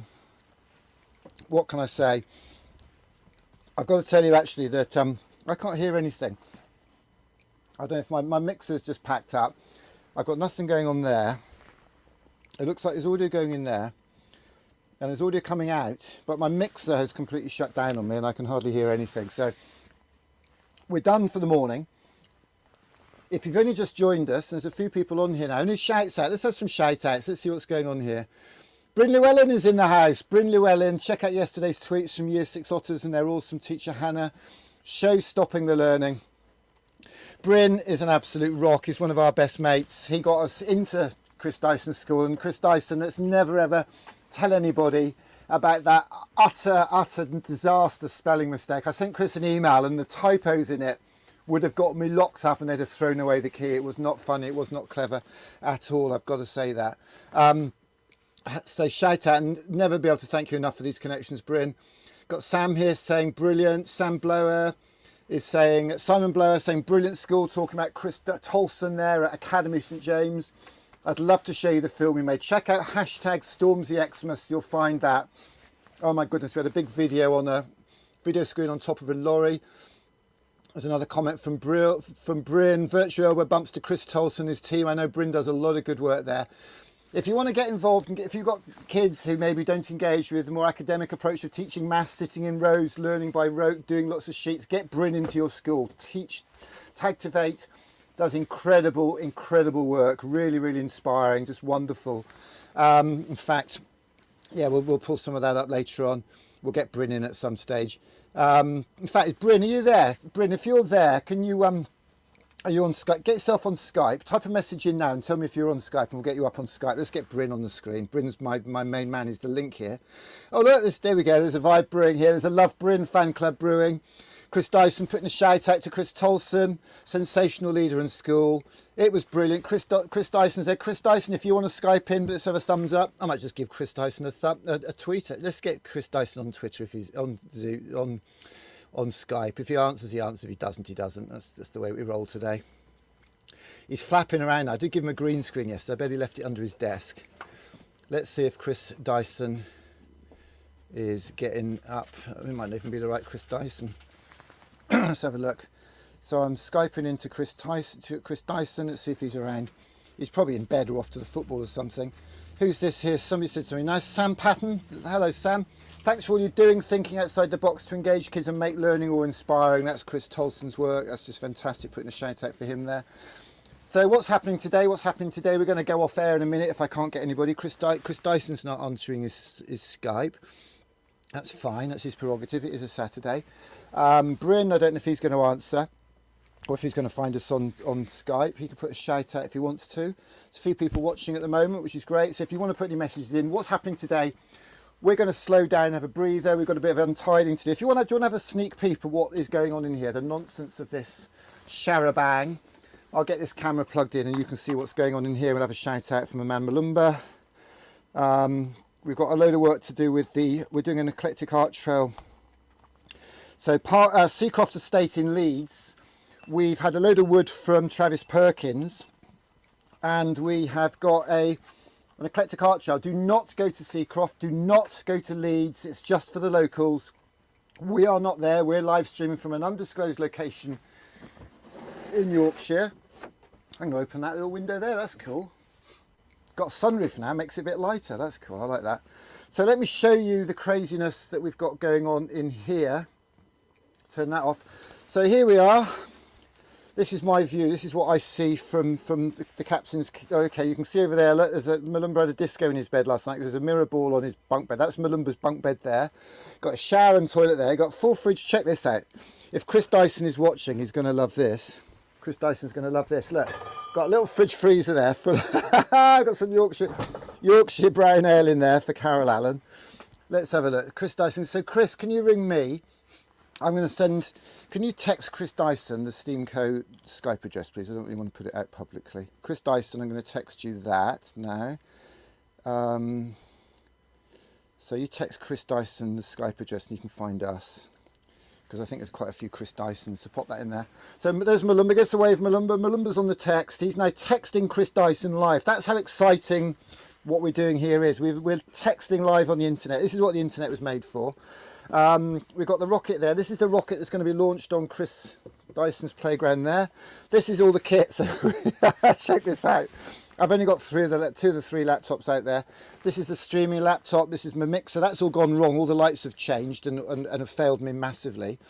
This is my iPad, which has got another level of controls on it, which I have to change depending on what I'm doing. And then I've got a laptop down there with my PowerPoint. So that's my little co-op film. So when I press the space bar, I'll just show you that. So I press space, that'll start playing that little video. There we go. So that starts playing that. So we'll take that back. This is how I do all my audio. There's my cardboard Tracy Island. So that's outside. And there's the thing. And then obviously I'll get myself up there. I am on green screen, so that's where I sleep. That's my bed up the top of there, and there's the driver's. There's my bag, and that's the driver's. It was my birthday yesterday, and you know what? I could not wish for a better birthday. Could not wish for a better birthday than this. This is just nuts. Should I have a beer? Are you texting him? Oh, hello. This is something good. What's this? Oh, that's you ringing me. No, it's not. It's Chris Dyson. Let's cut this off then, hang on. Put that down there. Chris, turn your screen widthways, Mr. Dyson. Turn your screen widthways. You got your telly on, you might need to turn your telly off, Chris. Chris Dyson. Let's cut this off. Where is he? He's on that over there. Hang on a sec. Turn your screen widthways. Why can't I see him? Chris? Chris, can you hear me? I can hear you, Nick. Can you dial back? I can't see you for some reason. Hang on a second. That's that one. Yeah. Chris, can you hear me? I can hear you loud and clear. We've got a lot of feedback. Can you come back in on 001? 001. Same address but 001. I've just drunk it on Skype. Oh, have you? Oh, okay. We can't see you for some reason. I'd quite like to see you, and I don't know why I can't. Okay, Chris is gone. So we're not getting that laptop through at all. Okay. Hang on a sec. Oh, I know why. I haven't got you plugged into the mixer. Hang on, I've got to get another cable. Hold on, we're going to nail this. Don't you worry. I haven't used that machine yet. Hang on. So we had to rearrange everything last night, and it's all over the floor.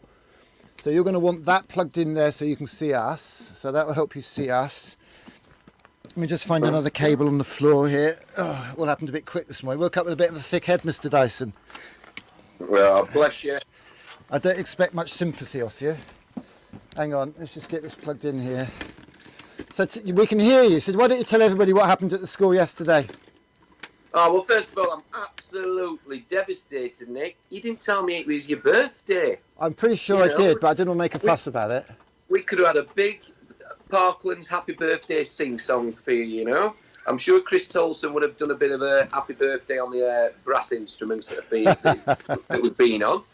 So it's sometimes not all about the world, Nick. It's sometimes about yourself.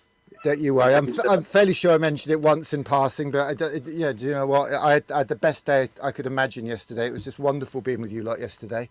I know. Right, I got you up. Now you've gone all quiet. What's happened there? Yeah, we can hear you. Speak again, Chris. Sorry. Come on. Right, can you hear me? God, that's really confusing me now. I'm going to have to shut that screen down. Hold on. There you go. That's a bit better. So, Chris Dyson, happy go birthday for it. For you yesterday, young man. Thank you. I've got a very weak internet connection. It keeps popping up.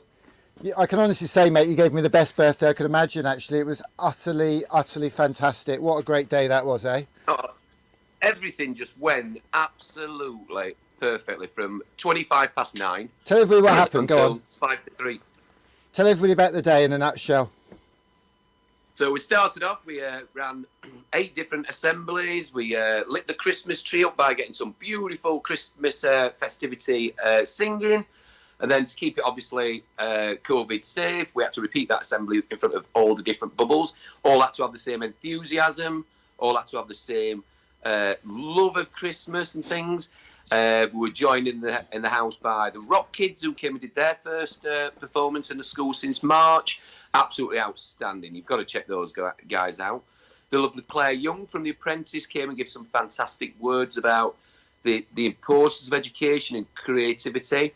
Harry Gratian from Lucknove popped in to switch the lights on for the lovely reception children when they were switching the lights on. And then we took it back to basics and we had our lovely traditional Christmas carol service, because we knew we had Nick Coaster in the house that could live stream it all, so all our beautiful parents at home and in the community around the country could watch it live. I mean, it was off the scale, Chris, wasn't it? It really was fantastic. And some of the messages, there were some mums there that we work with who I know are having a tough time at the moment, and putting up messages saying, I've had a rubbish week, but this has just been so lovely. They've loved it. It seems to send a bit of positivity and a bit of love out in what is a very tough time at the moment. There's no denying that. And what impact have you had? Hang on a second, Chris, help me decide here, mate. I need you to help me decide. What do you reckon, Nuki Brown or Heineken? I'd go for a white wine spritzer. I've just seen. What are you not? What, with a little umbrella in it? Yeah. It's your birthday, treat yourself. I don't want a blooming white wine spritzer. Come on, help me decide. Heineken or Nuki Brown? Oh, Heineken, Smeineken. That's the one then. Heineken it is. Thanks, mate. Well, this one's for you, Chris Dyson. I'm starting drinking. I don't even know what the time is. If it's 10 o'clock or 11 o'clock, to be honest. It's 8:45 in the morning. Is it? Good Lord. Well, I had a bit of a hangover this morning because we had a couple of shandies last night. So, well, you deserved it, and it was your birthday. So when you next big 50th next year, Nick. I'll be looking forward to that. I will do. Yeah, we'll have to have a joint one because you missed yours, didn't you? No, I did it on the landing. I did a pub crawl. I did the landing, then did the stairs, and ended up in the conservatory for the last orders. It was beautiful. Fantastic. So there's one person I want you to thank, actually, because I know one of your members of staff was really upset last night. Very friendly, but I could tell that we'd made a lot of work. If I get rid of your mugshot there, there's some of your neighbours chucked a load of cardboard boxes over the side there, and your amazing site manager, Superintendent Christine, she's flat out anyway, because we kept her late a couple of times lately, haven't we? And we gave her a Rubik's Cube for her grandchildren. But when she saw those boxes in that backyard, she was furious. I'm not being funny. 5:30 last night. So do you think we're in trouble there, or do you think we can sort of we can save this situation somehow? I think if you've got a box, you've got an adventure. I like that. I might write a book on that. If you've got a box, you've got an adventure. So I think someone could do something really creative with all those boxes to make something really special for tonight. Do you think we could do that? Well, that's the plan. That's the plan, Chris Dyson, because I don't know if you probably just saw actually, but just outside the trailer here, on the table is a cardboard model that's been made of Tracy Island. That's the back of it, and basically, hey, don't drink my Nuki Brown. Whoa, hang on. We can't get any more of that. Okay, there's one more, is there? Okay, because you saved me one. Okay, you shouldn't be drinking it cold either, and you should be drinking it in a half-pint glass. Sorry, Chris, I've got to educate my man here. Do you know what I mean? He doesn't know how to drink a Nuki Brown. Don't want that one. So let me get my screens back again. So Chris, so what we're doing is we're going to build a 200-foot high Tracy Island in that back playground today. And then Will, I don't know if you've seen his workshops, he does his lovely little sessions, because that's not fancy modelling, that's just ripped up and glued together and it looks cool.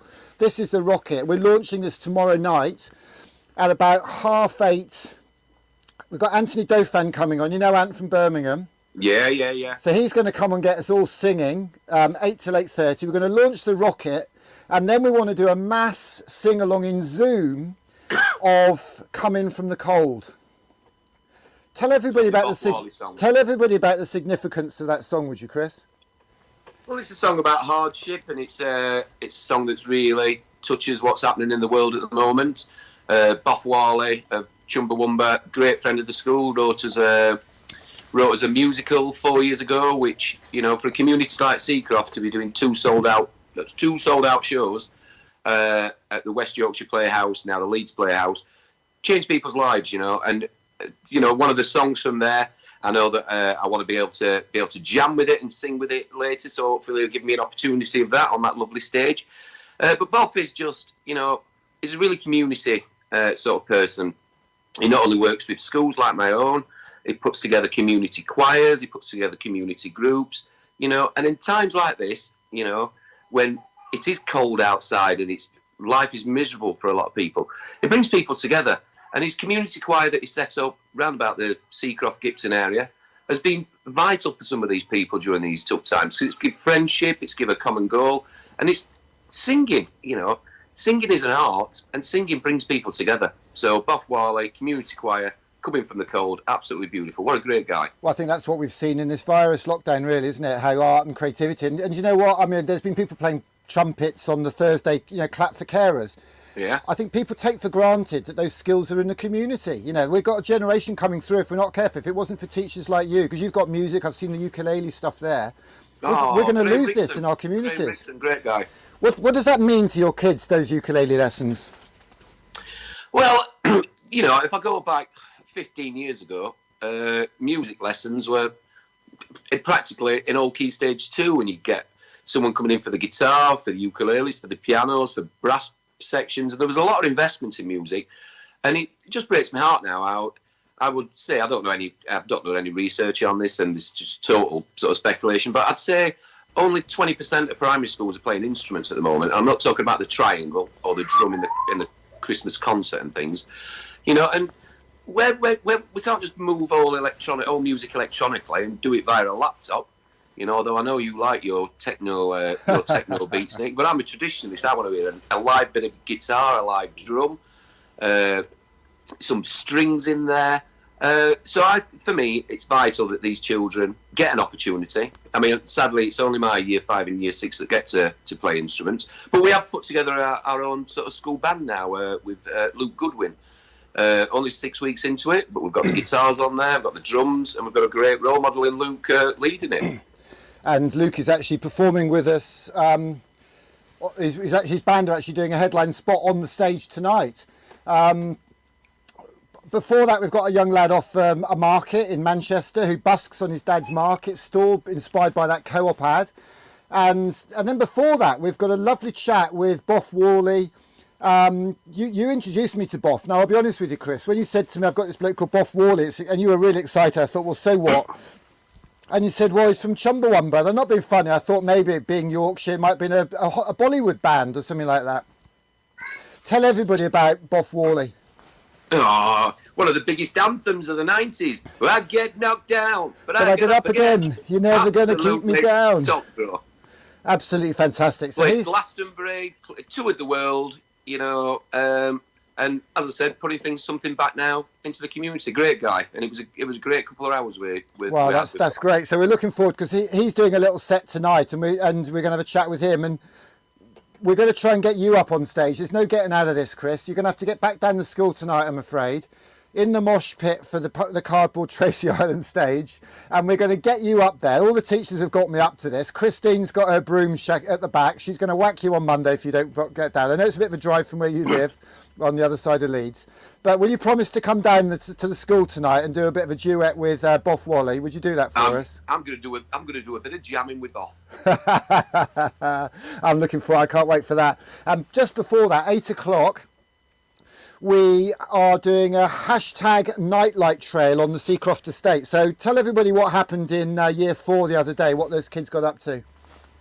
So we managed to, through St Nicholas, we managed to get lots of willow, lots of PVA glue, lots of tissue paper, and the year 4 spent the day being creative, making beautiful lanterns. Can't tell you the quality of these lanterns. These lanterns were absolutely top draw. We've given them all a nice little light to go inside it.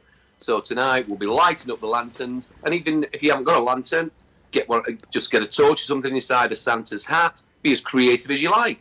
It's like ready, steady, cook. Just pop round your house, see what you can light up. Using some kind of torch. I wouldn't recommend a candle or anything. And we're just going to light up a bit of love for the estate and for the nation. Absolutely brilliant. Let me just show you this. Let me just cut to this very quickly. I'm just going to show you this. I mean, this almost makes me cry when I watch this every time. Watch this. A world made of ice.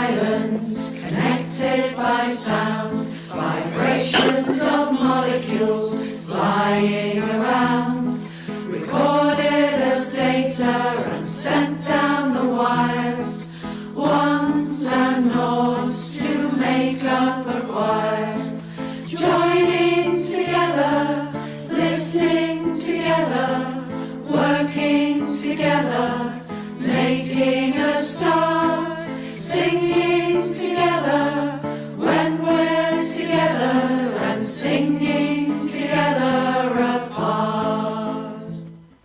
So that is what we're doing tonight. We are doing a live, isn't that stunning? We are doing a live lantern parade in people's homes and gardens. We don't want anybody breaching Tier 3 lockdown rules. About 60 children at Parkins have made lanterns. We're all going up. We're going to publish a Zoom address about 7 o'clock. Everybody goes on that. We want to have a whole screen of children across Seacroft, but across the whole country, across the world as part of this. And we're going to pick out 10 of those from Seacroft, because we have got some lovely prizes here from our friends at CPC. We have got some of those, you know, those lovely dripping icicles. We've got some of those. We have got some snowflakes. We have got all sorts of stuff, and we are going to Sunday night do that. So we're going to give 10 of those. You know Karen Bingham and Macaulay's mum. So don't tell anybody, Chris, but they're all around her house at the moment. So she's going to have to sort of gel up to make sure she gives that away and we don't break COVID regs on that. So we're going to choose them. Then tomorrow people are going to get them. Then tomorrow night we're going to do a little lights show, like the Christmas lights on Seacroft, and we're really going to make everybody have access to this. And then everybody, Chris, remember this yesterday? Oh, now everybody's raving about those. I'm getting loads of messages last night. We have the best Rubik's Cube kids in the world. Tell me about that. What did we do yesterday, Chris? And tell me why this is significant to you as well, the robot. So we gave all the children in Key Stage 2 a lovely Rubik's Cube. Nick tried setting me up by giving me an extra large one. Not large in size, it just had more cubes on it. Easy. Some lovely little ones for Key Stage 1 that have just got 4 cubes in there. And for me, if you get Nick into your school for the Rockets Kids session, you've got to, 100%, you've got to get the Rubik's Cube robot in there, because it sounds like you're making it up. You simply put a Rubik's Cube in it, and within about 90 seconds, it whizzes and whirls and turns and twists and does something, and it's done. Whoa! Oh, a wonder. You know, forget the kids on that one. It's for the staff. It's absolutely amazing. But to those kids, I mean, we gave out 120 Rubik's Cubes yesterday, Chris. I mean, what does that mean to them, do you think? I mean, this is just another present they're going to be bored with, or is it... You can't get bored with a Rubik's Cube. We had a little child who was waiting for his parents to pick him up, and just threw him one. You know, he didn't want to go home then. He just wanted to keep trying to solve the Rubik's Cube problem. And again, a great blast from the past. You know, people of my generation, we grew up with a Rubik's Cube and things. It was fantastic, and it's great to see now, as in my 50th year, that they're back up and still as popular as ever. And is that something that maybe you could sort of maybe encourage? It's like, you know, you got your Times Table Rock Stars thing. I know you do great work with that. Is that something you could possibly support within the school and see how the kids are doing? Maybe you can imagine on Fun Day Friday Assembly. You differentiate it out. Just throw 2 kids a Rubik's Cube. Who can make the first set of colours, or who can just do one side? Amazing. So. Well, I'll be honest with you, Chris. This is how your inspiration works and connects in mysterious ways, because it was your fascination with that Rubik's Cube robot that I made 8 years ago and I haven't used for years. I mean, I was given that kit by John Lewis once, and it's another story. But basically, I just want to announce now an amazing competition which you have inspired, basically. Check this out.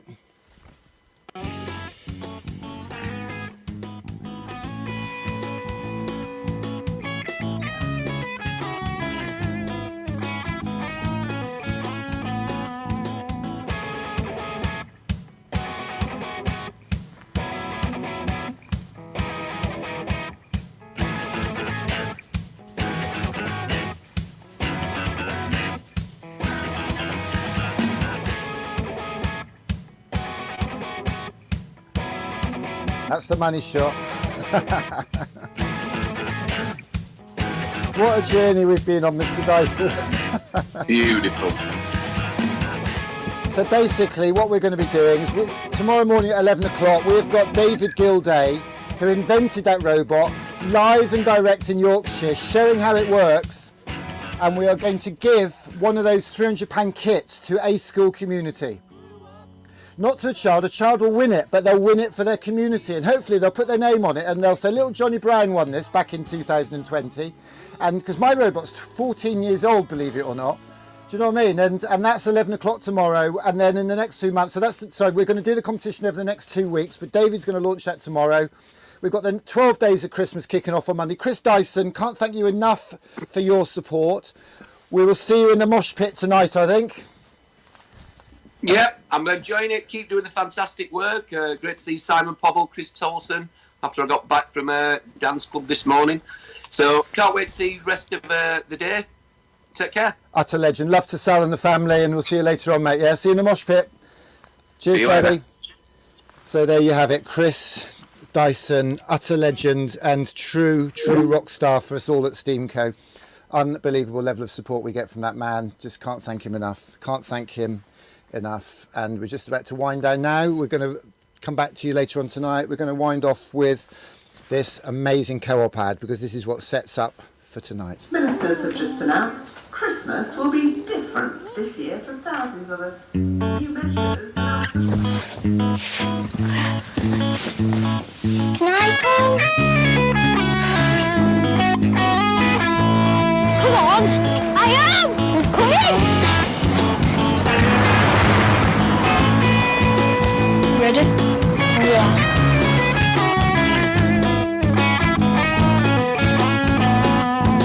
You see, I grew up a bloody screw up. I've always been a little rough around the edges. I run the streets all day where we would play, blowing chase and hopping over fences. Youths offended, bad decisions, good intentions, poor attendance, skip detention. Living life's the only way you ever learn your lesson. Authorities couldn't handle him. In hindsight, they didn't know what was happening when there was never any doubt. Was never chasing clout, I wasn't even chasing any status. And you know you all have to rate us, cause I'll always be a rock star, even if I never get famous. They said you have to get a job and we'll be dead end. They didn't know that I was going to be a legend. I'm a rock star, ooh, I'm a rock star. They said you have to get a job and we'll be dead end. They didn't know that I was going to be a legend. I'm a rock star, ooh, I'm a rock star. I'm a rock star, ooh, I'm a rock star.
We're all born artists. The problem is to remain an artist as we grow up. That was Pablo Picasso. And I think we've got to help our kids, all our kids, aim high in life. Not just high, but higher than high. We've got to help our kids find their passion, their art.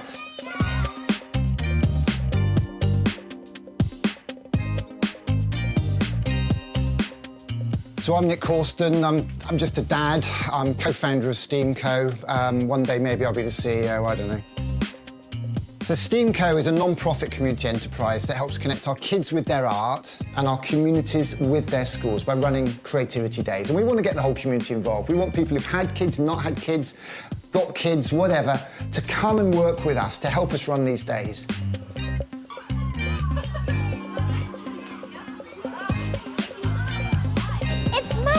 It's magical. What inspired me? Well, I saw a talk by Sir Ken Robinson. I read half a book called What's the Point of School? On what we should be teaching our kids. And I went to Camp Estill, which is really a Glastonbury for kids. And I thought, I want this in my kids' school.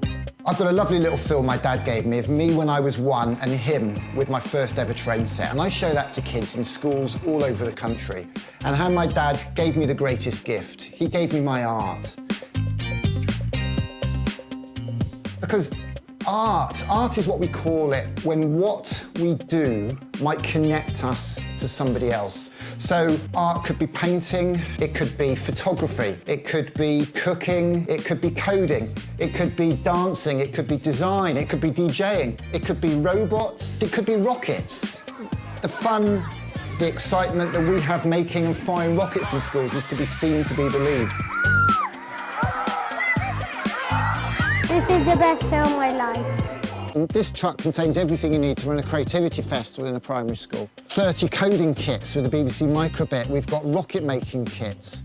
We do cardboard challenge. We can do the egg drop. We've got a T-shirt printing machine so we can print I Love Art T-shirts. So the kids design their own logo, take a selfie. We've had thousands of posters of those done. That's with JR, French street artist JR. So we've got communities all over the country designing I Love Art logos, taking photos, and we sent them off to JR, and he's printed 1,000 of these off for us, which we're fly posting all over the country. So in lockdown, we got an Arts Council grant and we built a green screen TV studio. We've been live streaming events all summer. We did a 3-day Glastonbury event where we built a half-sized pyramid stage from cardboard and code and ran 3-day events. We had Martin and Gary Kemp. We had Glenn Matlock from the Sex Pistols on stage alongside community artists, dads and their kids.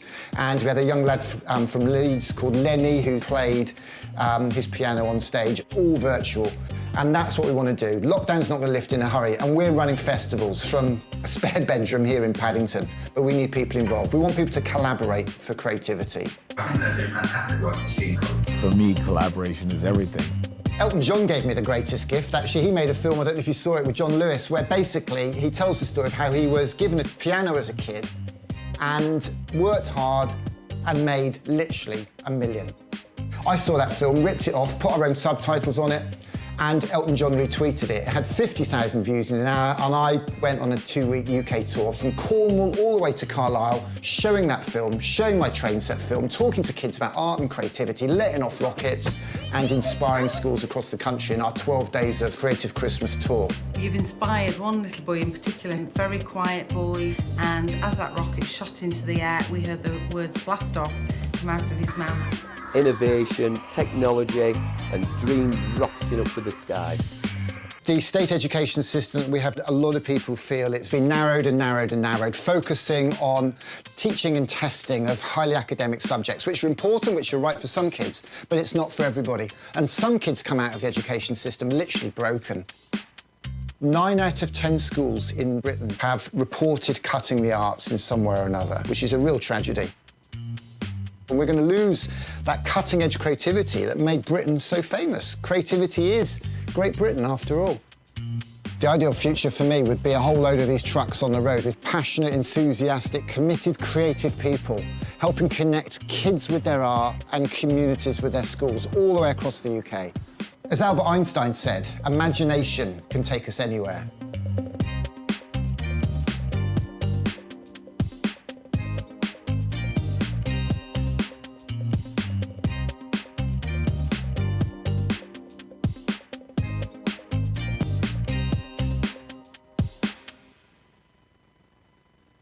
would like to have STEAM day in my classroom.